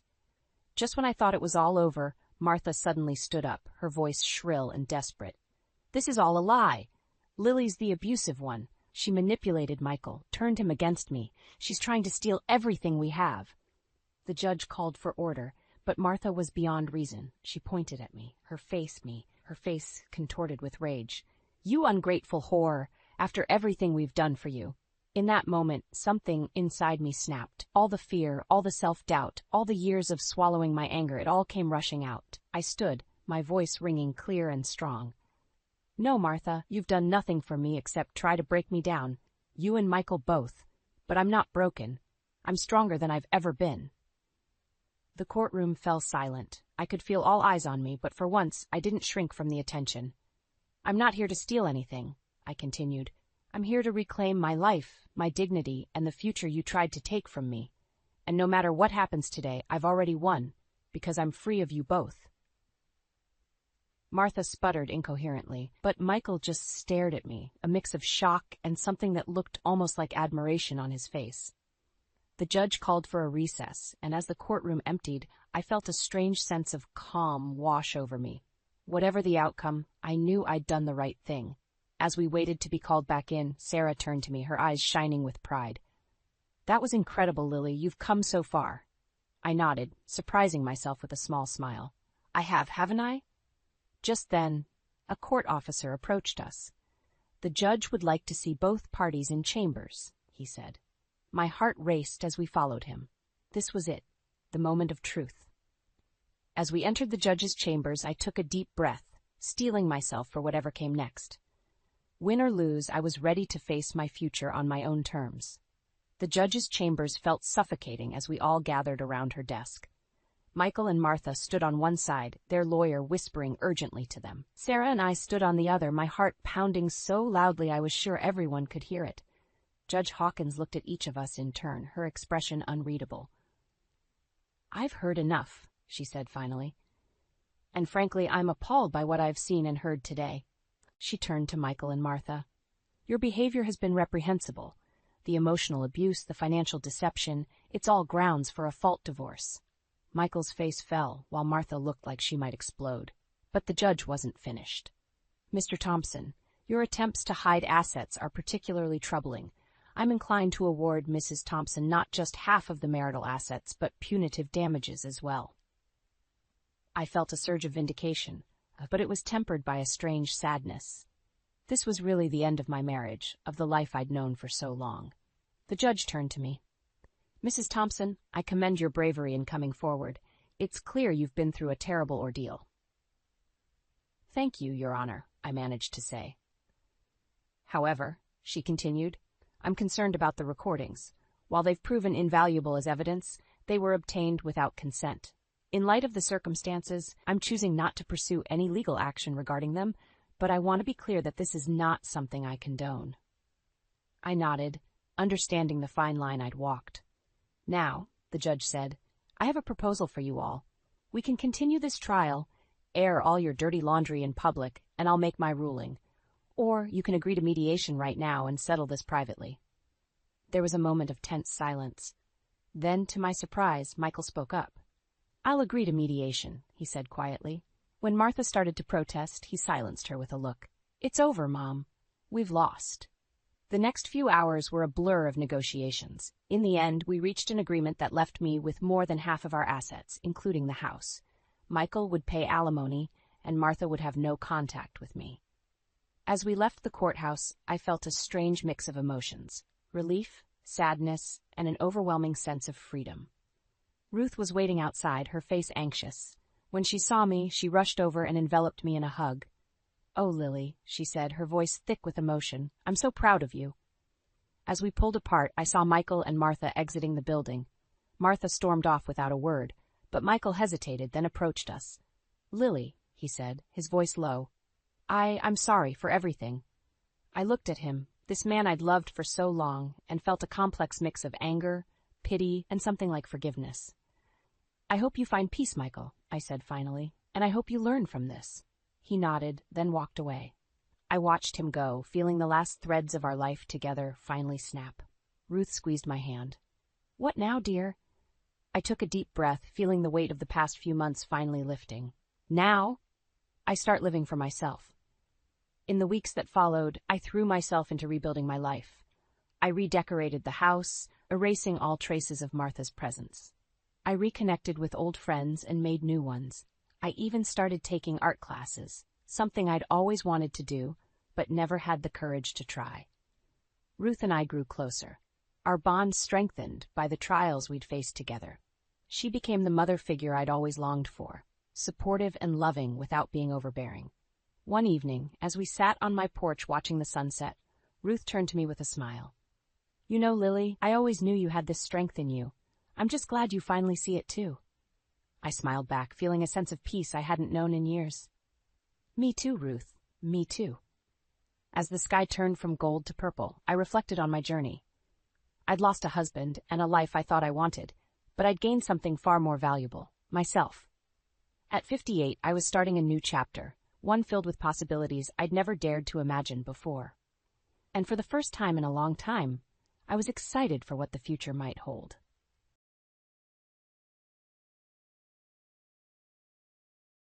I smoothed my dress and took a deep breath, plastering on a smile as I opened the front door. Catherine, what a surprise, I said, my voice sickly sweet. We weren't expecting you today. My mother-in-law breezed past me, her perfume leaving a cloying trail. Oh, Kelsey, dear, I was in the neighborhood and thought I'd pop by. Where's my Gregory? Before I could answer, my husband appeared from his study, grinning. Mom, what brings you here? I retreated to the kitchen, gripping the counter as their voices drifted in. Everything had been perfect this morning. Gregory and I sharing coffee, our daughter Emma chattering about her upcoming school play. Now, with Catherine's unexpected arrival, tension crackled through the air. Kelsey, Gregory called. Could you bring us some tea? Gritting my teeth, I prepared a tray and returned to the living room. Catherine was perched on the edge of the sofa, rifling through her oversized purse. Ah! There it is, she said triumphantly, pulling out a small velvet box. Gregory, darling, I found this while cleaning out the attic. I thought Kelsey might like to have it. My husband took the box, opening it carefully. His brow furrowed. Mom, this isn't ours. Where did you get this? Catherine waved a hand dismissively. Oh, it's been in that old trunk for years. I'm not sure where it came from originally. Curiosity got the better of me. May I see it? Gregory handed me the box, and I nearly dropped it when I saw its contents. A delicate gold locket nestled on faded velvet, its surface etched with a familiar pattern of intertwined roses. This was my mother's, I whispered, my fingers trembling as I touched the cool metal. Catherine's eyes gleamed. Was it now? How fascinating. I looked up sharply. How did you get this? My mother's been gone for years. As I said, dear, I'm not sure where it came from, and perhaps it was mixed in with some old things. Gregory placed a hand on my arm. Kels, are you okay? You look pale. I shook my head, trying to clear the fog of memories threatening to overwhelm me. I'm fine. I need some air. As I stood, Catherine's voice stopped me. Kelsey, don't you want to open it? There might be a picture inside. My heart raced. I hadn't seen my mother's face in over 2 decades. With shaking hands, I pried open the locket. Inside was a faded photograph of a young woman with my eyes and smile, holding a baby. That's you, isn't it? Catherine asked, her voice dripping with false concern. My, how alike you two look. I snapped the locket shut. I need to lie down. Gregory, could you see your mother out? Without waiting for a response, I fled upstairs, collapsing on our bed. The locket pressed against my palm, its weight far heavier than its size suggested. How had Catherine gotten her hands on this? And why now, after all these years? The question swirled in my mind along with long-buried memories of my mother. A soft knock interrupted my thoughts. Kels? Gregory's voice came through the door. Mom's gone. Can I come in? I sat up, hastily wiping my eyes. Yeah, come in. He sat beside me, his face etched with worry. Want to talk about it? I shook my head. Not yet. I don't understand how your mother ended up with this. It doesn't make sense. Gregory sighed. I don't know either, but we'll figure it out, okay? As he pulled me into a hug, I couldn't shake the feeling that something had shifted. Catherine's unexpected visit and the mysterious appearance of my mother's locket felt like the first tremors before an earthquake.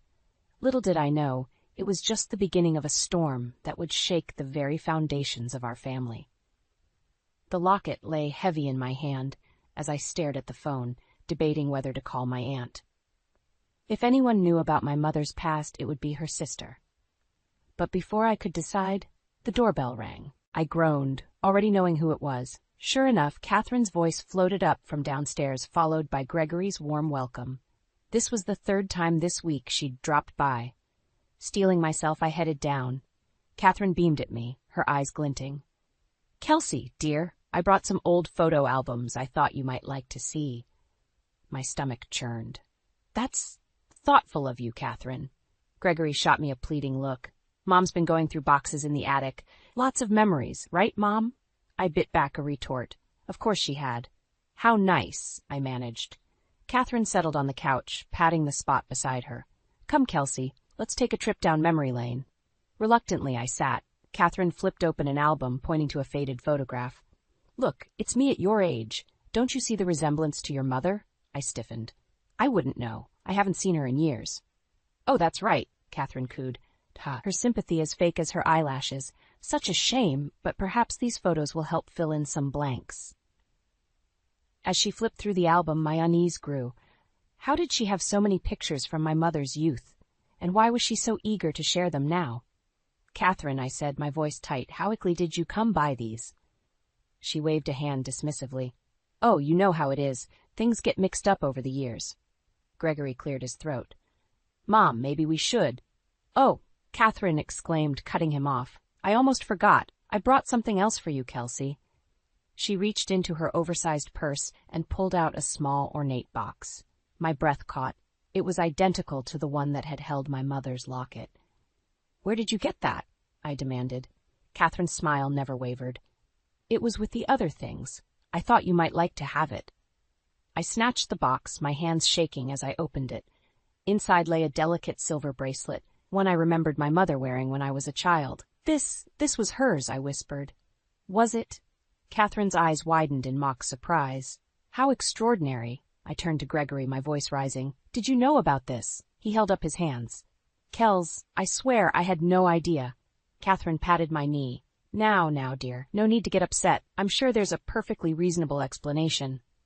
Then explain it, I snapped. How do you have my mother's things? The room fell silent. Catherine's smile finally faltered, but before she could respond, Emma burst through the front door. Mom! Dad! Guess what? Our daughter froze, sensing the tension. What's going on? Gregory jumped up. Nothing, sweetie. Why don't we go get a snack? As they left, Catherine leaned in close. Kelsey, dear, I know this must be difficult for you, but don't you think it's time you learn the truth about your mother? My heart pounded. What are you talking about? She patted my hand. All in good time. For now, why don't I come by tomorrow? We can have a nice long chat, just the two of us. Before I could protest, she was gathering her things. Gregory, she called. I'm heading out. See you tomorrow, Kelsey. The door closed behind her, leaving me stunned and clutching my mother's bracelet. What game was Catherine playing? And more importantly, what did she know about my mother that I didn't? As Gregory and Emma's laughter drifted in from the kitchen, I made a decision. Tomorrow I'd get answers, whether Catherine wanted to give them or not. I paced the living room, my nerves frayed to the breaking point. Catherine was due any minute, and I was determined to get answers. The sound of a key in the lock made me freeze. Kelsey? Catherine's sing-song voice called out. I'm here, dear. I spun around. How did you get in? She dangled a key, smiling. Oh, Gregory gave me a spare. For emergencies, you know. My blood boiled. This isn't an emergency, Catherine, and you can't just walk into our home whenever you please. She waved dismissively. Don't be silly. We're family. I took a deep breath. Catherine, we need to talk about boundaries, and about my mother. Her eyes glittered. Of course, dear. That's why I'm here. We sat, the air thick with tension. Catherine pulled out another photo album. I found more pictures. Your mother was quite the beauty. I gritted my teeth. How do you have these? You didn't even know my mother. Catherine's smile turned predatory. Oh, but I did. We were close. My heart raced. What do you mean, close? She leaned in. Your mother and I shared a lot, Kelsey, including Gregory's father. The room spun. That's impossible. You're lying. Am I? She pulled out a letter. Read it yourself. With shaking hands, I unfolded the paper. My mother's handwriting stared back at me, detailing a torrid affair with Catherine's husband. No, I whispered. This can't be true. Catherine's voice dripped with false sympathy. I'm afraid it is. Your mother was quite the homewrecker. Rage surged through me. Get out. Now. She stood, clutching her purse. Think about what I've told you, Kelsey. There's so much more you don't know. As soon as she left, I called Gregory. We need to talk. Now. An hour later, we sat at the kitchen table, the letter between us. Did you know about this? I demanded. Gregory's face was pale. No, I swear. I had no idea. Then why give her a key to our house? Why let her invade our lives like this? He ran a hand through his hair. She's my mother, Kels. I thought she was just trying to connect with you. I slammed my hand on the table. Connect? She's manipulating us, Gregory. Can't you see that? Maybe she just wants to help you understand your past, he said weakly. I stood, my chair scraping the floor. My past is none of her business, and if you won't set boundaries with her, I will. Gregory reached for me. Kelsey, wait. But I was already halfway up the stairs. I slammed our bedroom door, my mind reeling. How much of what Catherine said was true, and how much was carefully crafted manipulation? I pulled out my phone, scrolling to my aunt's number. It was time to get some real answers. Aunt Sarah? It's Kelsey. We need to talk about Mom. Her voice was wary. What brought this on? I took a deep breath. Catherine, Gregory's mother. She has Mom's things, photos I've never seen, and a letter about an affair. Silence stretched across the line. Finally, Aunt Sarah sighed. Oh, Kelsey? I'd hoped you'd never have to know about all that. My heart sank. So it's true? Some of it, she said carefully. But I guarantee Catherine isn't telling you everything. There's more to the story. A knock at the door interrupted us. Kelsey? Gregory called. Mom's here again. She says she has more to tell us. I closed my eyes, dread settling in my stomach. I have to go, Aunt Sarah, but this isn't over. As I hung up, I steeled myself for another confrontation. Whatever game Catherine was playing, I was determined to win. For my family's sake and for the truth about my mother. I stormed downstairs, my anger fueling each step. Catherine sat in our living room, looking far too comfortable. Gregory hovered nearby, his face a mask of concern. What are you doing here? I demanded. Catherine smiled sweetly. I thought we could continue our chat, dear. There's so much more to discuss. I turned to Gregory. Did you let her in again? He shifted uncomfortably. Kels, she had the key. I couldn't exactly. The key you gave her, I interrupted. Without asking me. Catherine clucked her tongue. Now, let's not fight. I'm only here to help. I laughed bitterly. Help? You've done nothing but cause problems since you showed up with that locket. Kelsey, Gregory started, but I held up a hand. No, I'm done. I marched to the front door and flung it open. Catherine, get out, now. She didn't move. Don't you want to know the truth about your mother? Not from you, I spat. Catherine sighed dramatically. Very well, but remember, I tried to do this the easy way. She stood, reaching into her purse. Perhaps these will change your mind. She tossed a stack of photographs onto the coffee table. I froze, recognizing my mother's face among them. But the images, they couldn't be real. What is this? I whispered, picking up a photo of my mother in a compromising position with a man I didn't recognize. Catherine's voice dripped with false sympathy. Your mother had quite a colorful past, dear. These are just the tip of the iceberg. My hands shook. Where did you get these?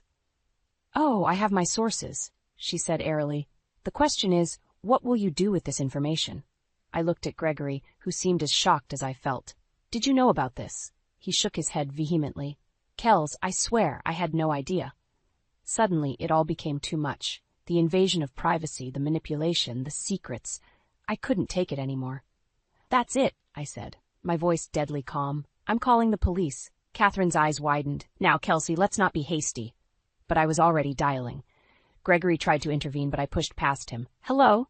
Yes, I need to report an intruder in my home. Catherine stood, her facade cracking. You wouldn't dare. I met her gaze steadily. Watch me. The next hour was a blur. Police arrived, questions were asked, and Catherine's smug demeanor finally crumbled. To my surprise, she admitted to entering our home without permission and to possessing items that didn't belong to her. As the officers led her away, she turned to me. This isn't over, Kelsey. You'll regret this. The door closed behind her, leaving Gregory and me in stunned silence. I can't believe you did that, he finally said. I rounded on him. I can't believe you've been enabling her this whole time. What were you thinking, Gregory? He ran a hand through his hair. She's my mother, Kells. I thought. I don't know what I thought. Well, start thinking now, I said, because this ends today. No more keys, no more surprise visits, no more manipulations. Do you understand? Gregory nodded slowly. I'm sorry. I should have set boundaries earlier. I sighed, the fight draining out of me. Yes, you should have, but it's done now. As I turned to go upstairs, Gregory caught my arm. What about the photos and everything else Catherine said about your mother? I paused, my heart heavy. I don't know, but I'm going to find out the truth without Catherine's interference. Climbing the stairs, I felt a mix of relief and trepidation. I'd taken back control, but at what cost? And what other secrets were lurking in my family's past? One thing was certain, this battle was far from over. But for the first time in weeks, I felt ready to face whatever came next, with or without Gregory by my side. The days following Catherine's arrest were eerily quiet. Gregory walked on eggshells around me, and I found myself jumping at every unexpected sound, half expecting Catherine to materialize in our living room again. One afternoon, as I sorted through the mail, a thick envelope caught my eye. No return address. My hands trembled as I opened it. Inside were more photos of my mother, along with newspaper clippings I'd never seen before. A note in unfamiliar handwriting read, "The truth can't stay buried forever." I sank onto the couch, my mind reeling. The clippings detailed a scandal from decades ago, my mother's name linked to a powerful businessman in a corruption case. How had I never known about this? The front door opened and Gregory called out, "Kells, you home?" I quickly shoved everything back into the envelope. "In here." He entered, his face tight with worry. "Mom's been released. She wants to talk." My stomach churned. Absolutely not. "Kelsey, please. She says she has important information about your mother." I stood, anger flaring. "More lies and manipulation, you mean? When will you stop defending her?" Gregory's shoulders slumped. "I'm not defending her. I think there's more to this story than we know." "You're right," I said, holding up the envelope. "There is, but I'm done letting Catherine control the narrative." His eyes widened. "What's that?" "I don't know yet, but I'm going to find out without Catherine's interference." Just then my phone buzzed, a text from an unknown number. "Meet me at Riverside Park in an hour if you want the whole truth. Come alone." My heart raced. Could it be my aunt, or was this another of Catherine's tricks? "I have to go," I said, grabbing my keys. Gregory caught my arm. "Kells, wait, where are you going?" I hesitated, then made a decision, to get answers, real ones this time. "Let me come with you," he pleaded. I shook my head. "No, I need to do this alone. As I drove to the park, my mind whirled with possibilities. Who had sent those photos? Who wanted to meet? And most importantly, what was the truth about my mother's past? I parked and scanned the area, my heart pounding. A figure sat on a bench near the pond, hunched and unrecognizable. Taking a deep breath, I approached. "Hello?" The person looked up and I gasped. It was my mother. "Kelsey," she said, her voice cracking. "Oh, sweetheart, I'm so sorry." I stood frozen, 1,000 emotions warring inside me. "Mom? What? How?" She patted the bench beside her. "Sit, please. I owe you an explanation." Numbly, I sat. My mother, the woman I hadn't seen in over 2 decades, looked older, worn, but her eyes were the same. "I know Catherine's been causing trouble," she began. "I should have known she'd never let it go." "Let what go?" I asked, finding my voice. "Mom, what's going on?" She sighed heavily. "It's a long story, honey, but the short version is this. Catherine and I were once friends, close friends, until I discovered her husband's illegal activities." My head spun. "The businessman in the newspaper articles." Mom nodded. "You've seen those, then?" "Yes, that was Gregory's father. I tried to expose him, but Catherine, she turned it all around on me, made it look like I was the one involved." Tears filled her eyes. "I had to leave, Kelsey, to protect you. Catherine threatened to drag you into it if I didn't disappear." I sat in stunned silence, trying to process it all. But why now? Why is she bringing all this up again? Mom's face hardened. "Because the truth is about to come out, all of it, and Catherine's trying to control the narrative." She reached for my hand. "Kelsey, I need your help. Will you stand with me and finally bring this all to light?" I stared at her, my heart pounding. This was it, the moment that would change everything. My relationship with Gregory, my understanding of my past, my very identity, it all hung in the balance. Taking a deep breath, I made my decision. "Tell me everything, Mom, from the beginning." As she began to speak, I knew there was no turning back. The battle for the truth had only just begun. I paced our living room, my mother's revelations echoing in my mind. The truth was more twisted than I could have imagined, and I knew confronting Gregory was inevitable. But before I could gather my thoughts, the front door burst open. Gregory rushed in, followed closely by Catherine.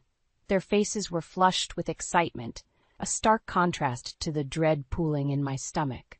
"Kelsey!" Gregory exclaimed. "We have amazing news!" I crossed my arms, steeling myself. "What is it?" Catherine beamed, her eyes gleaming with triumph. "We've found the perfect solution to all our problems, dear." Gregory nodded enthusiastically. "We bought a house, Kels, a fresh start for all of us." The world tilted on its axis. What?"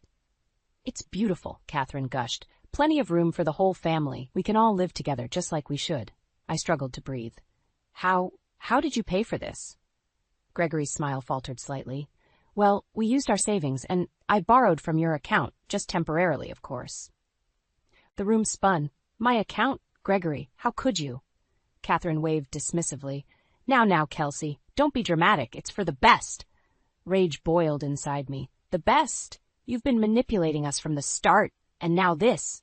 Gregory reached for me, but I jerked away. "Kels, please. We did this for you, for us, to bring the family together." "Family?" I laughed bitterly. "Do you even know what that word means anymore?" Catherine's eyes narrowed. "Watch your tone, young lady. After everything we've done for you." "Everything you've done?" I exploded. "You've lied, schemed, and now stolen from me. I know the truth about you, Catherine, about what you did to my mother."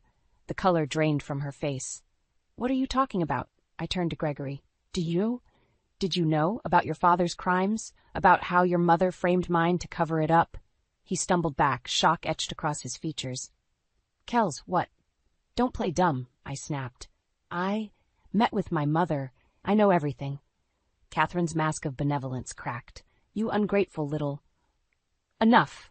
I shouted. "I want you both out, now." Gregory's eyes filled with tears. "Kelsey, please. We can work this out." I shook my head, my resolve hardening. "No, we can't. Not anymore." Catherine sneered. "You can't kick us out. We own this house now." My blood ran cold. "What?" She produced a document with a flourish. "It's all here, dear. The deed's in our names. You should really pay more attention to what you sign."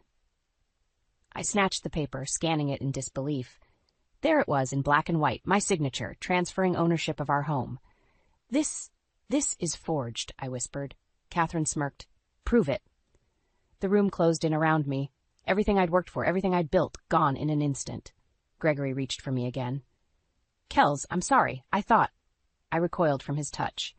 You thought what? That you could betray me like this and I'd just accept it? His face crumpled. I love you. I was trying to save our family. There is no family anymore, I said, my voice breaking. Not after this. I turned, grabbing my keys and phone. Catherine called after me, her voice sickly sweet. Where are you going, dear? This is your home, remember? I paused at the door, looking back at the wreckage of my life. No, I said quietly. It's not. As I stepped outside, the weight of everything crashed down on me. I was homeless, betrayed by the man I loved, and facing a battle I wasn't sure I could win.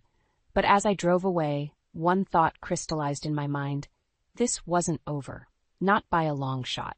Catherine and Gregory had no idea what I was capable of when pushed to my limits, and they were about to find out. I sat in my lawyer's office, the divorce papers spread before me like a roadmap to a future I never imagined. My hands trembled as I reached for the pen. Are you sure about this, Kelsey? Sarah, my attorney and longtime friend, asked gently. I nodded, my jaw set. I've never been more certain of anything in my life. Just as I was about to sign, my phone buzzed. Gregory's name flashed on the screen. I hesitated, then answered. Kels, please, his voice cracked. Don't do this. We can work it out. Think of Emma. My heart clenched at the mention of our daughter. I am thinking of Emma. That's why I have to do this.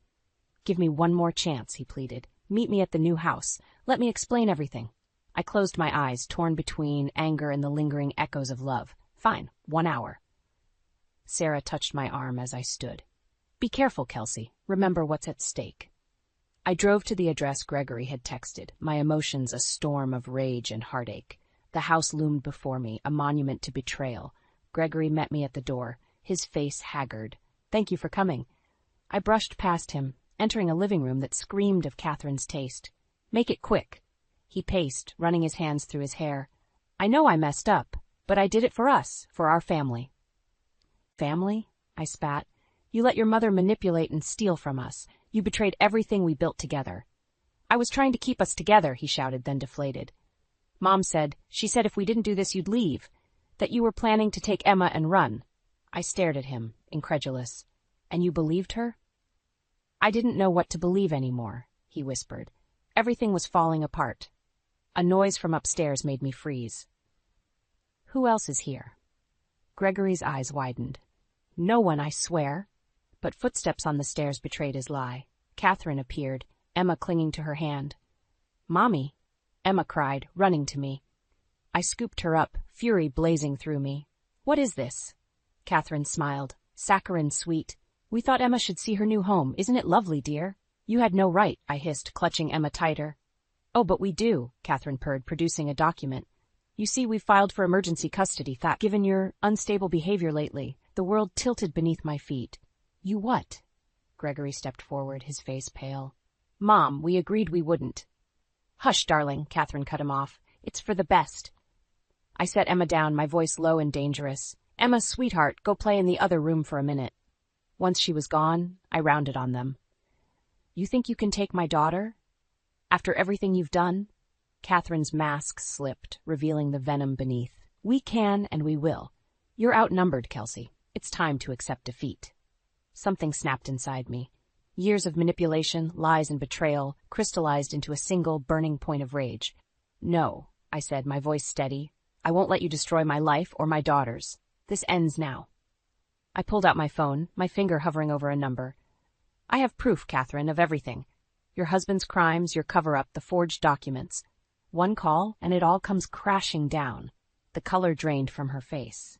You're bluffing. Try me, I challenged, my heart pounding. The room crackled with tension. Gregory looked between us, lost and confused. Catherine's eyes darted, calculating. In that moment I knew. This was it. The point of no return. Whatever happened next would change everything forever. My finger descended toward the call button, and the world held its breath. My finger hovered over the call button, the room thick with tension. Catherine's eyes darted between my face and the phone, her mask of control cracking. You wouldn't dare, she hissed. I met her gaze steadily. Try me. Gregory stepped forward, his face pale. Kelsey, what's going on? What proof? I took a deep breath. Your father's crimes, Greg, the corruption, the cover-up, everything. His eyes widened in shock. That's impossible. Dad was a criminal, I finished. And your mother helped hide it all. Catherine lunged for my phone, but I was quicker. It's over, Catherine. I've already sent copies to my lawyer. She stumbled back, her face ashen. You're bluffing. Am I?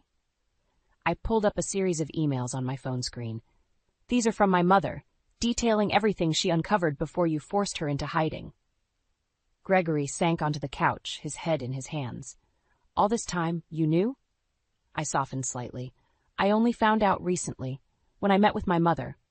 Catherine's laugh was brittle. So what? It's your word against ours. Who do you think they'll believe? They'll believe the evidence, I said firmly. Bank records, witness statements, everything my mother collected before you threatened her. The fight seemed to drain out of Catherine. She looked suddenly old, defeated. What do you want? I straightened my shoulders. I want my life back, my home, my savings, and full custody of Emma.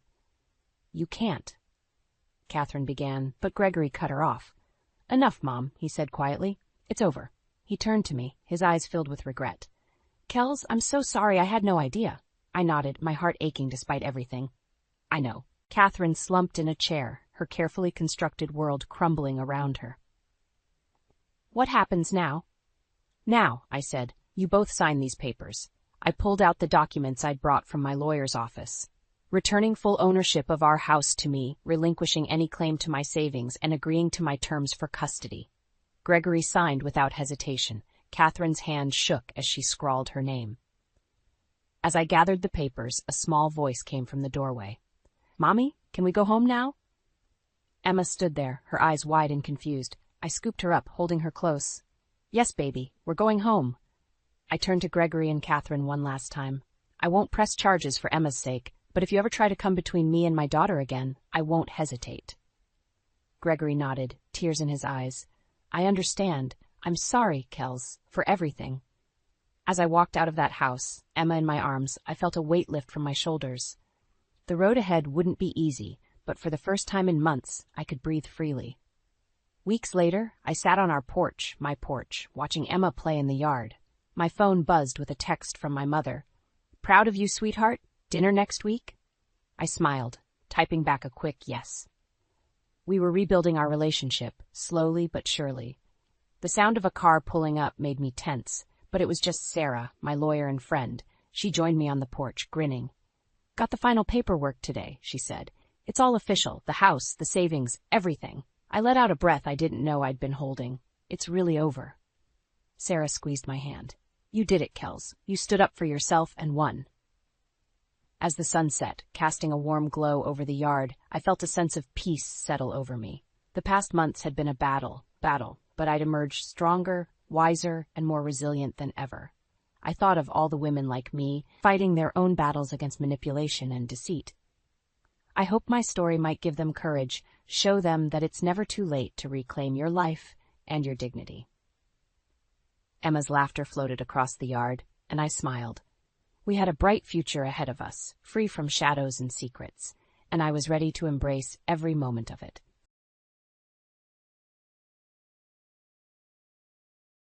I slammed the front door behind me, my hands shaking as I fumbled with my keys.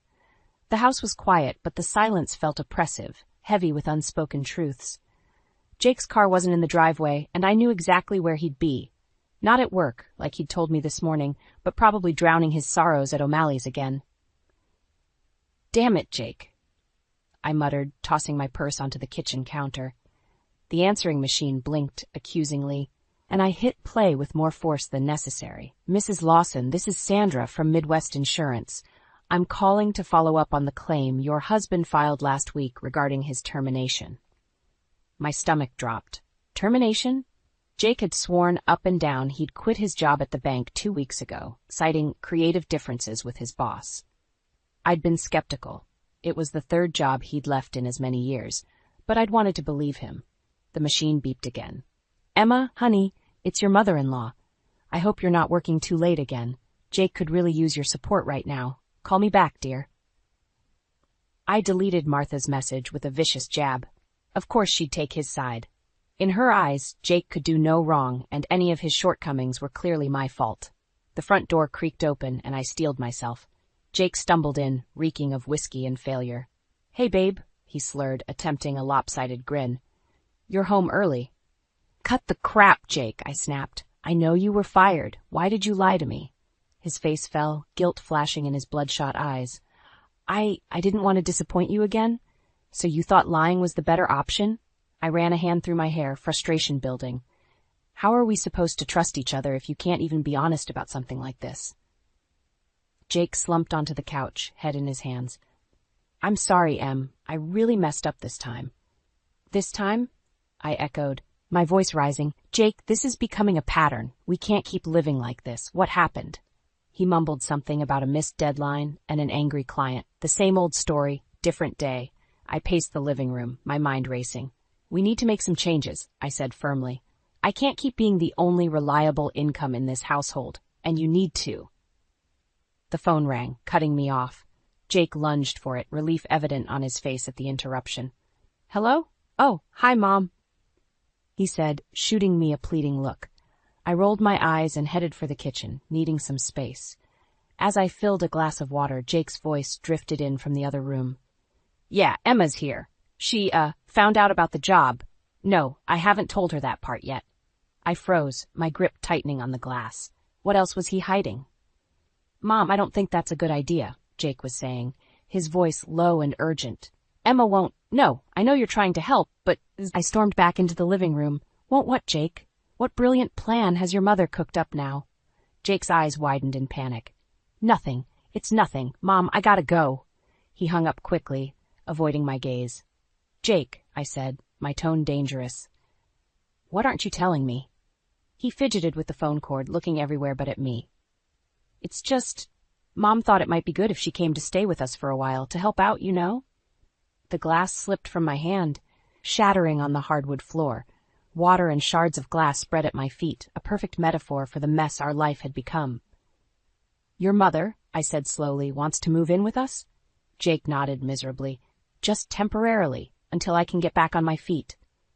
I stared at him, speechless. This was a nightmare. Martha, with her judgmental looks and backhanded compliments, living under our roof? The very thought made my skin crawl. "Emma, please," Jake pleaded. "It won't be for long. We need the help, and—" "We?" I interrupted, my voice sharp.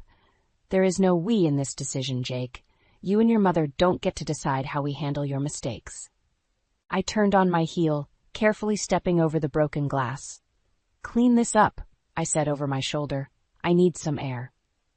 As I grabbed my keys and headed for the door, I heard Jake call out desperately, "Emma, wait! Where are you going?" I paused, my hand on the doorknob. "To figure out how to fix the mess you've made of our lives," I replied, not looking back. "And Jake, don't wait up."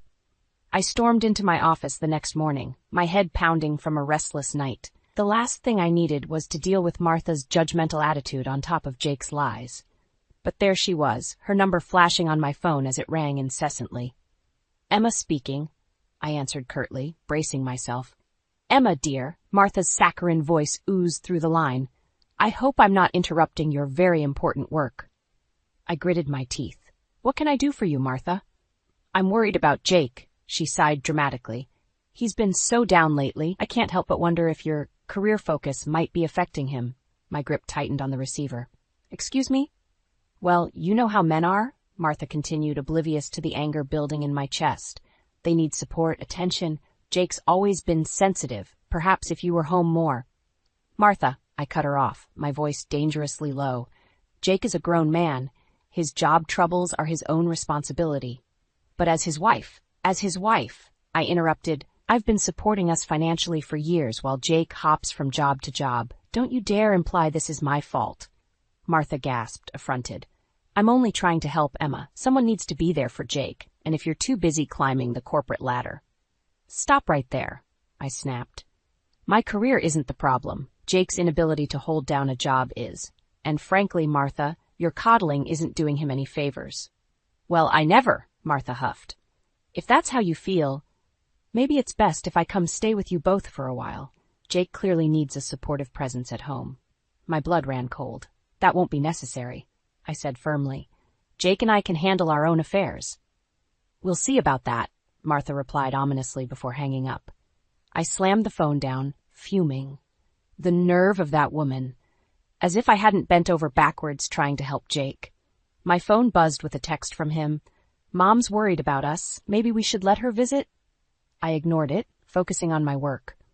Hours flew by as I buried myself in spreadsheets and client calls, anything to avoid thinking about the mess waiting for me at home. It was nearly 8 p.m. when I finally left the office. As I pulled into our driveway, I froze. Martha's car was parked in my usual spot.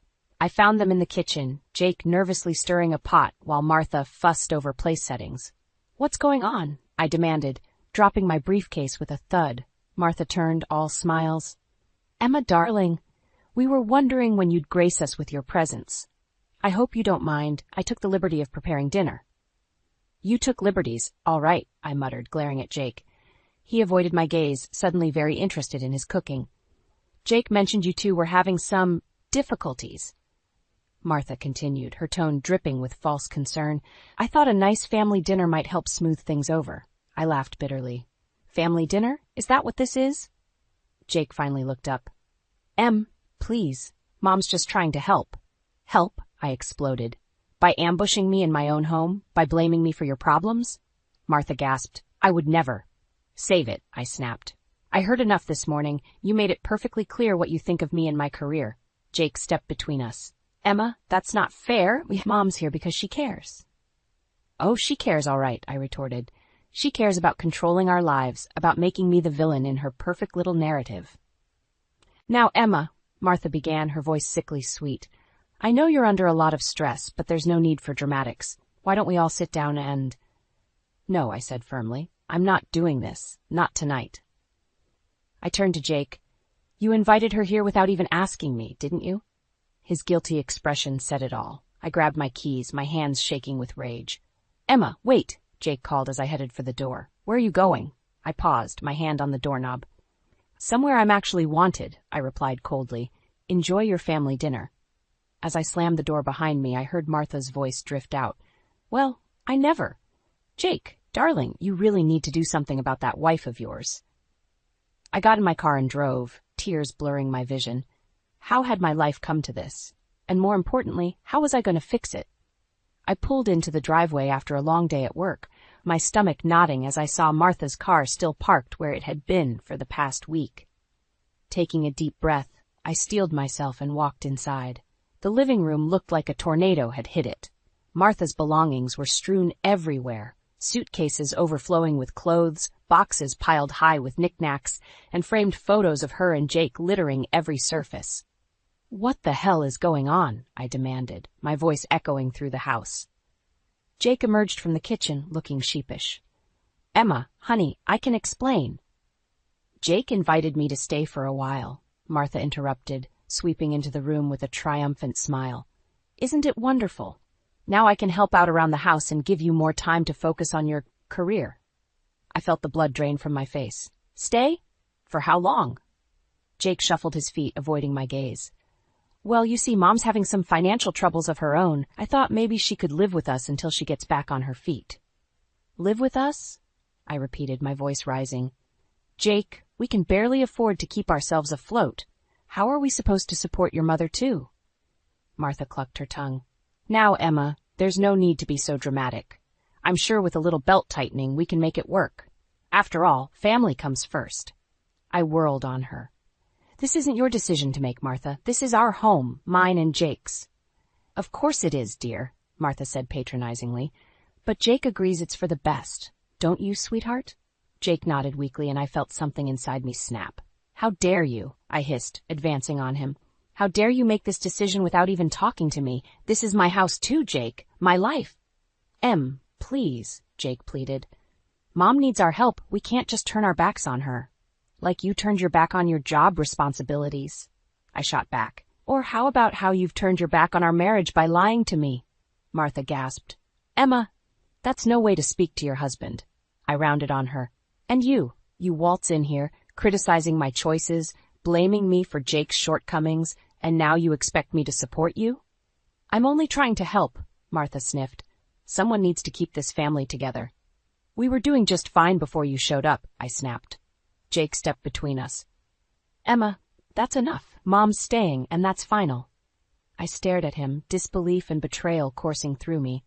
Final? You don't get to make that decision unilaterally, Jake. Well, someone has to make decisions around here, he retorted. You're never home anyway. The words hit me like a physical blow. I stumbled back, grabbing my purse. I'm never home because I'm working my ass off to keep us afloat while you bounce from job to job. Emma, wait, Jake started, but I was already heading for the door. No, Jake, I'm done waiting. I'm done being the bad guy in this scenario. I paused at the threshold, turning back to face them both. You want to play happy families with Mommy Dearest? Fine, but don't expect me to stick around and watch. Where are you going? Jake called after me. To a hotel, I replied coldly, since apparently I'm no longer welcome in my own home. As I got into my car, I heard Martha's voice drift out the open door. Let her go, Jake. She'll come to her senses eventually. Now, why don't you help me unpack? I peeled out of the driveway, tears blurring my vision. How had it come to this? My husband choosing his mother over me, my home invaded, my life upended. As I drove aimlessly through the darkening streets, a cold resolve settled over me. If Jake and Martha wanted to play dirty, fine. Two could play at that game. It was time to start planning my next move and my revenge. I'd been staying at the Comfort Inn for a week, trying to gather my thoughts and plan my next move. The constant buzzing of my phone, Jake's desperate texts and Martha's passive-aggressive voicemails only fueled my determination. I needed to go home and face this head-on. As I pulled into the driveway, I noticed Jake's car was gone. Perfect. I could grab some clothes without a confrontation. But as I entered the house, I heard Martha's shrill voice coming from the kitchen. I don't care what it takes, Richard. You can't do this to me now. I froze, my hand still on the doorknob. Martha was clearly in the middle of a heated phone call, unaware of my presence. Don't you dare bring up my indiscretion, she hissed. You're the one who's been embezzling from the company for years. My eyes widened. What on earth was going on? Fine, file for divorce, Martha spat. But don't think I won't take you for everything you're worth. I know where all the bodies are buried, Richard. The call ended abruptly, and I heard Martha's muffled sobs. Despite my anger, a small part of me felt a twinge of sympathy, but that feeling evaporated as soon as Martha spoke again, this time leaving a voicemail. Jake, honey, it's Mom. Listen, I need you to talk to Emma about accessing some of your joint savings. It's just a small loan to tide me over. I'm sure she'll understand. After all, we're family. Red-hot fury coursed through me. How dare she? I stormed into the kitchen, making Martha jump. Emma! She gasped, hastily wiping her eyes. I didn't hear you come in. Clearly, I said coldly. Too busy trying to swindle us out of our savings, were you? Martha's face paled. You heard that? Every word, I confirmed, including your charming conversation with Richard.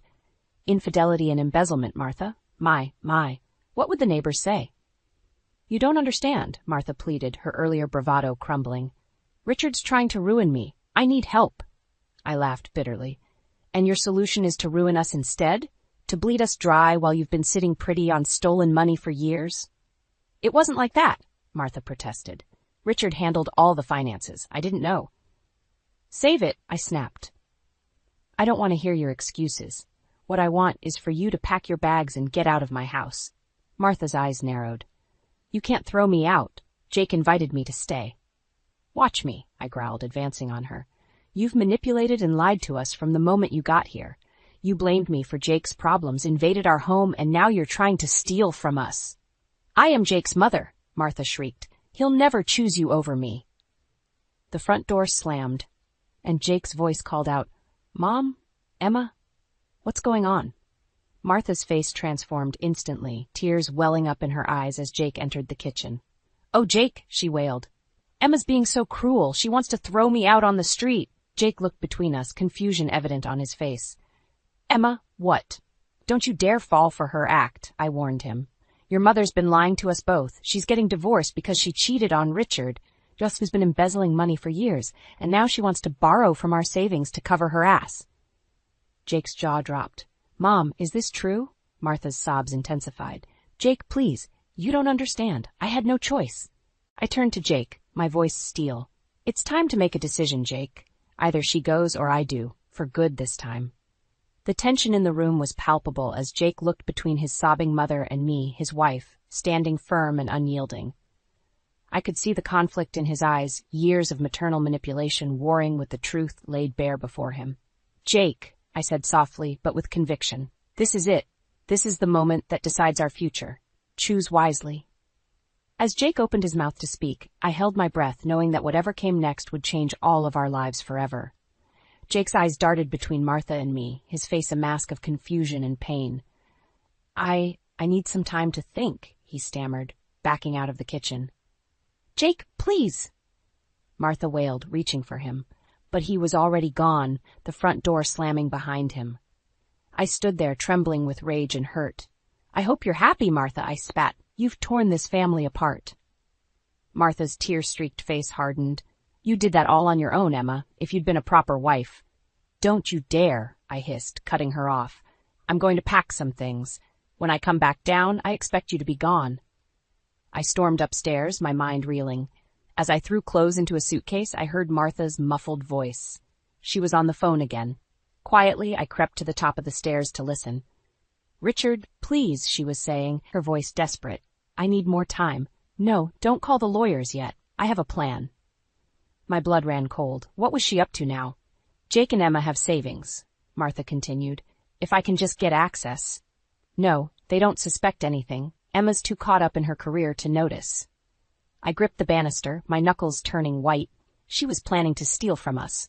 "Just give me a week," Martha pleaded. "I'll have the money, and we can make this all go away." I'd heard enough. I marched downstairs, my face a thundercloud. Martha jumped as I entered the room, hastily ending her call. "Emma, save it," I snapped. "I heard everything. You're not just trying to borrow money, you're planning to steal it." Martha's face crumpled. "You don't understand. Richard will ruin me if I don't pay him off. I had no choice." "There's always a choice," I said coldly. "And you chose to lie, cheat, and steal. Well, guess what? It ends now." I pulled out my phone and dialed Jake's number. It went straight to voicemail. "Jake, it's Emma. Your mother is planning to steal our savings to pay off Richard. Come home now. We need to talk." Martha lunged for me, trying to grab the phone. "You can't do this," she shrieked. I dodged her, my voice rising. "Watch me. It's over, Martha. Your lies, your manipulation, all of it." Just then, the front door opened. Jake walked in, his face ashen. "I heard everything," he said quietly. The voicemail came through as I was sitting in the car. Martha collapsed onto the couch, sobbing.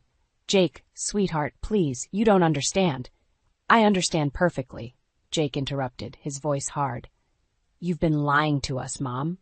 Using us. And now you were going to steal from us?" I felt a surge of hope. Was Jake finally seeing the truth? But then he turned to me, his eyes cold. "And you, Emma, you've been so wrapped up in your job, you didn't even notice what was happening in our own home." My jaw dropped. "Are you serious right now? I've been supporting us while you can't hold down a job. I've been putting up with your mother's constant criticism and manipulation." Jake shook his head. "Maybe if you'd been around more, none of this would have happened." I stared at him, disbelief and fury warring inside me. In that moment, I saw my future laid out before me. A life of constantly being blamed, of never being enough, of sacrificing everything for a man who would always choose his mother over me. "You know what?" I said, my voice deadly calm. "You're right, Jake. I haven't been around enough, so let me fix that right now." I grabbed my suitcase and headed for the door. Jake called after me. "Emma, wait! Where are you going?" I paused at the threshold, looking back at the two people who had betrayed me so deeply. "I'm leaving," I said firmly. "For good this time. You two deserve each other." As I walked out, I heard Martha's triumphant whisper to Jake, "It's for the best, darling. Now, about that savings account." I got into my car, my hands shaking as I gripped the steering wheel. This wasn't just about leaving anymore. It was about protecting myself and everything I'd worked for. It was time to call a lawyer and start divorce proceedings. Jake and Martha wanted to play dirty? Fine. I'd show them just how ruthless I could be. I sat in my lawyer's office, reviewing the divorce papers for what felt like the 100th time.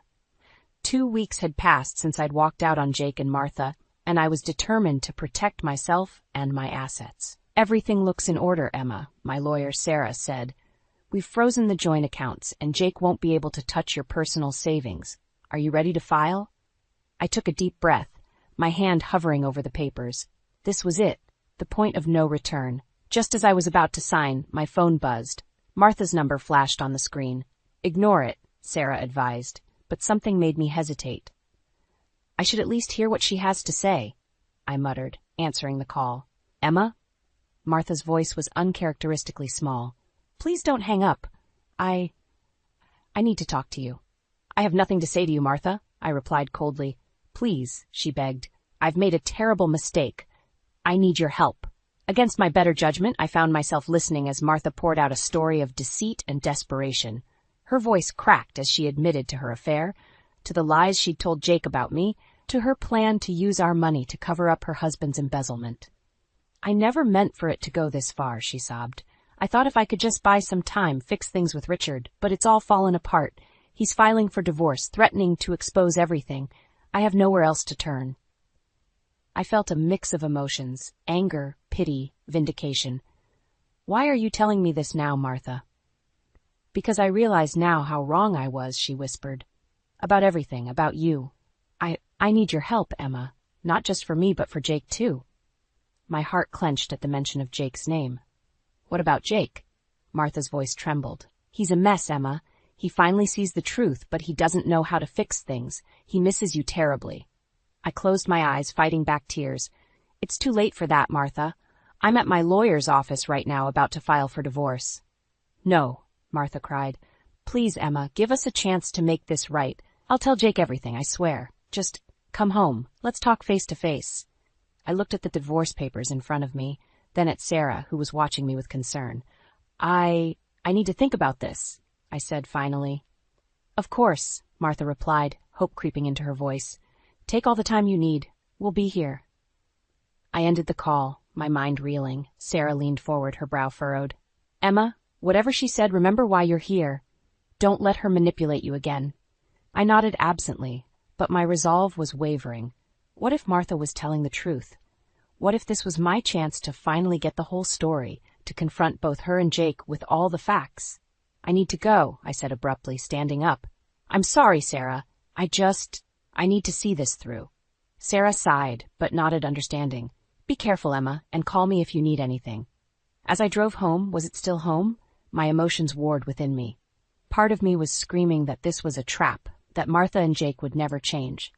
But another part, a part I thought I'd silenced, whispered of hope and second chances. I pulled into the driveway, my heart pounding. The house looked the same, but everything felt different. As I approached the front door, I saw Jake through the window, pacing anxiously. Our eyes met, and I saw a flash of relief cross his face. My hand trembled as I reached for the doorknob. This was it, the moment of truth. Whatever happened next would determine the course of all our lives. I took a deep breath and opened the door, stepping into the unknown. As I stepped into the house, the air felt thick with tension. Jake stood in the living room, his face a mixture of relief and apprehension. Martha sat on the couch, her hands twisting nervously in her lap. "Emma," Jake breathed, taking a step towards me. "I'm so glad you came." I held up a hand, stopping him in his tracks. "I'm here to listen, nothing more. Martha, you said you had something to tell us both. So talk." Martha nodded, her eyes brimming with tears. I've been lying to you both about everything." For the next 20 minutes, Martha spilled her secrets. Her affair with a family friend, Richard's embezzlement from his company, their impending divorce, and her desperate plan to use our money to cover it all up. With each revelation, Jake's face grew paler, his hands clenching into fists. "How could you, Mom?" he whispered, his voice breaking. "How could you lie to us like this?" Martha sobbed, reaching for Jake, but he recoiled. "I'm so sorry, sweetheart. I never meant for it to go this far. I thought I could fix everything before you found out." I stood there, a storm of emotions raging inside me. Anger at Martha's deception, pity for her desperation, and a growing realization that Jake had been as much a victim of her manipulation as I had. "Jake," I said softly, turning to my husband, "did you know any of this?" He shook his head, looking shell-shocked.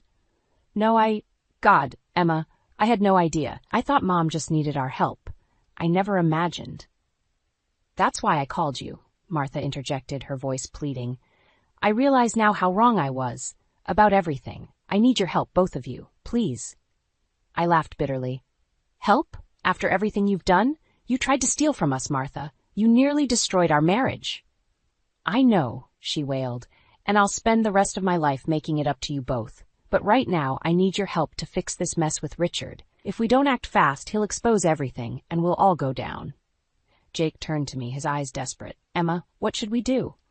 I felt the weight of the moment pressing down on me. This was it. The crossroads where I had to decide not just the fate of my marriage, but the future of our entire family. "No," I said firmly, surprising even myself with the steel in my voice. "We're not doing this, Martha. Not anymore." "But," Martha started, but I cut her off. "No more lies, no more schemes. You made this mess, and you're going to face the consequences. We all are." I turned to Jake, my heart pounding. "I love you, Jake, but I can't keep living like this. We can't keep enabling your mother's behavior." Jake nodded slowly, realization dawning in his eyes. "You're right. Mom, I'm sorry, but Emma's right. We can't help you cover this up." Martha's face crumpled. "But what am I supposed to do? Where will I go?" "That's not our problem anymore," I said, feeling a weight lift from my shoulders. "Jake, we need to talk. Alone." As we left Martha sobbing on the couch, Jake and I retreated to the kitchen. The air between us was charged with unspoken words and lingering hurt. "Emma," Jake began, his voice thick with emotion, "I've been such a fool. Can you ever forgive me?" I looked at him, really looked at him, for the first time in months. I saw the man I fell in love with, but I also saw the weak-willed son who had let his mother come between us. "I don't know, Jake," I said honestly. "I love you, but I don't know if love is enough anymore. We have a lot to work through." Jake nodded, tears in his eyes. "I understand. Whatever it takes, Emma. I want to make this right." As we stood there in our kitchen, the sound of Martha's sobs drifting in from the living room, I realized that this was just the beginning. We had a long, hard road ahead of us, facing the consequences of Martha's actions, rebuilding trust, and figuring out if our marriage could survive this ultimate test. But for the first time in months, I felt a glimmer of hope. Whatever happened next, I knew I had the strength to face it head-on. 1 year later, I stood in my new apartment, surrounded by boxes and the promise of a fresh start. The divorce had been finalized 3 months ago, and I was finally ready to close this chapter of my life. My phone buzzed with a text from my boss. "Congratulations on the promotion, Emma. Can't wait to see what you'll do as our new marketing director." I smiled, a sense of pride washing over me. This was what I had been working towards all along, recognition for my skills and dedication, not judgment for my ambition. As I unpacked, I came across a photo of Jake and me from happier times. A twinge of sadness hit me, but it was quickly replaced by a sense of peace. We had tried to work things out after Martha's confession, but the trust was too badly broken. In the end, we both realized that sometimes love isn't enough. The doorbell rang, startling me from my reverie. I opened it to find Martha standing there, looking older and more subdued than I remembered. "Emma," she said softly, "I hope I'm not intruding. I wanted to apologize, again, and to give you this." She handed me an envelope. Inside was a check for a substantial amount, far more than she'd ever tried to take from us. "It's everything I have," Martha explained, her voice trembling. "I sold the house, my jewelry. I want to make amends for what I did to you and Jake." I stared at the check, a whirlwind of emotions coursing through me. "Martha, Please," she interrupted. "I know it doesn't fix anything, but I hope it helps you start your new life. I see that now." As I looked at this woman who had caused me so much pain, I felt the last of my anger melting away. "Thank you, Martha, but I don't need this. I've already started my new life." I handed the check back to her. "Use it to start over yourself. Learn from this and be better." Martha's eyes filled with tears. "You're a remarkable woman, Emma. I'm sorry I didn't see it sooner." After she left, I sat on my new couch, processing what had just happened. My phone buzzed again, a text from Jake this time. "Heard about your promotion. Congratulations, Em. You always were the strong one." I smiled sadly, typing back a simple "thank you." As I hit send, I realized that this truly was the end of an era. Jake and Martha would always be a part of my past, but they no longer had the power to shape my future. I walked to the window, looking out at the city skyline. My new life stretched before me, full of possibilities. No more compromising my dreams, no more dimming my light to make others comfortable. I was free to be unapologetically myself. as the sun set, painting the sky in brilliant oranges and pinks, I felt a sense of excitement building within me. Tomorrow was a new day, the first day of the rest of my life, and I was ready to face it head-on, stronger and wiser than ever before. I thought about all the women out there facing similar struggles, torn between family obligations and personal ambitions, fighting to be heard and valued. I hoped that my story might inspire them to stand up for themselves, to demand the respect and love they deserved. In that moment, I made a promise to myself. I would use my new position not just to advance my career, but to mentor other women, to help them find their voices and chase their dreams. My journey had been difficult, but it had taught me invaluable lessons about resilience, self-worth, and the power of staying true to oneself. As night fell, I raised a glass to my reflection in the window. Here's to new beginnings, I toasted, to strength, to growth, and to never settling for less than you deserve. The future was bright, and for the first time in years, I felt truly, genuinely happy. Whatever challenges lay ahead, I knew I had the strength to face them. After all, I was Emma, resilient, ambitious, and finally, gloriously free.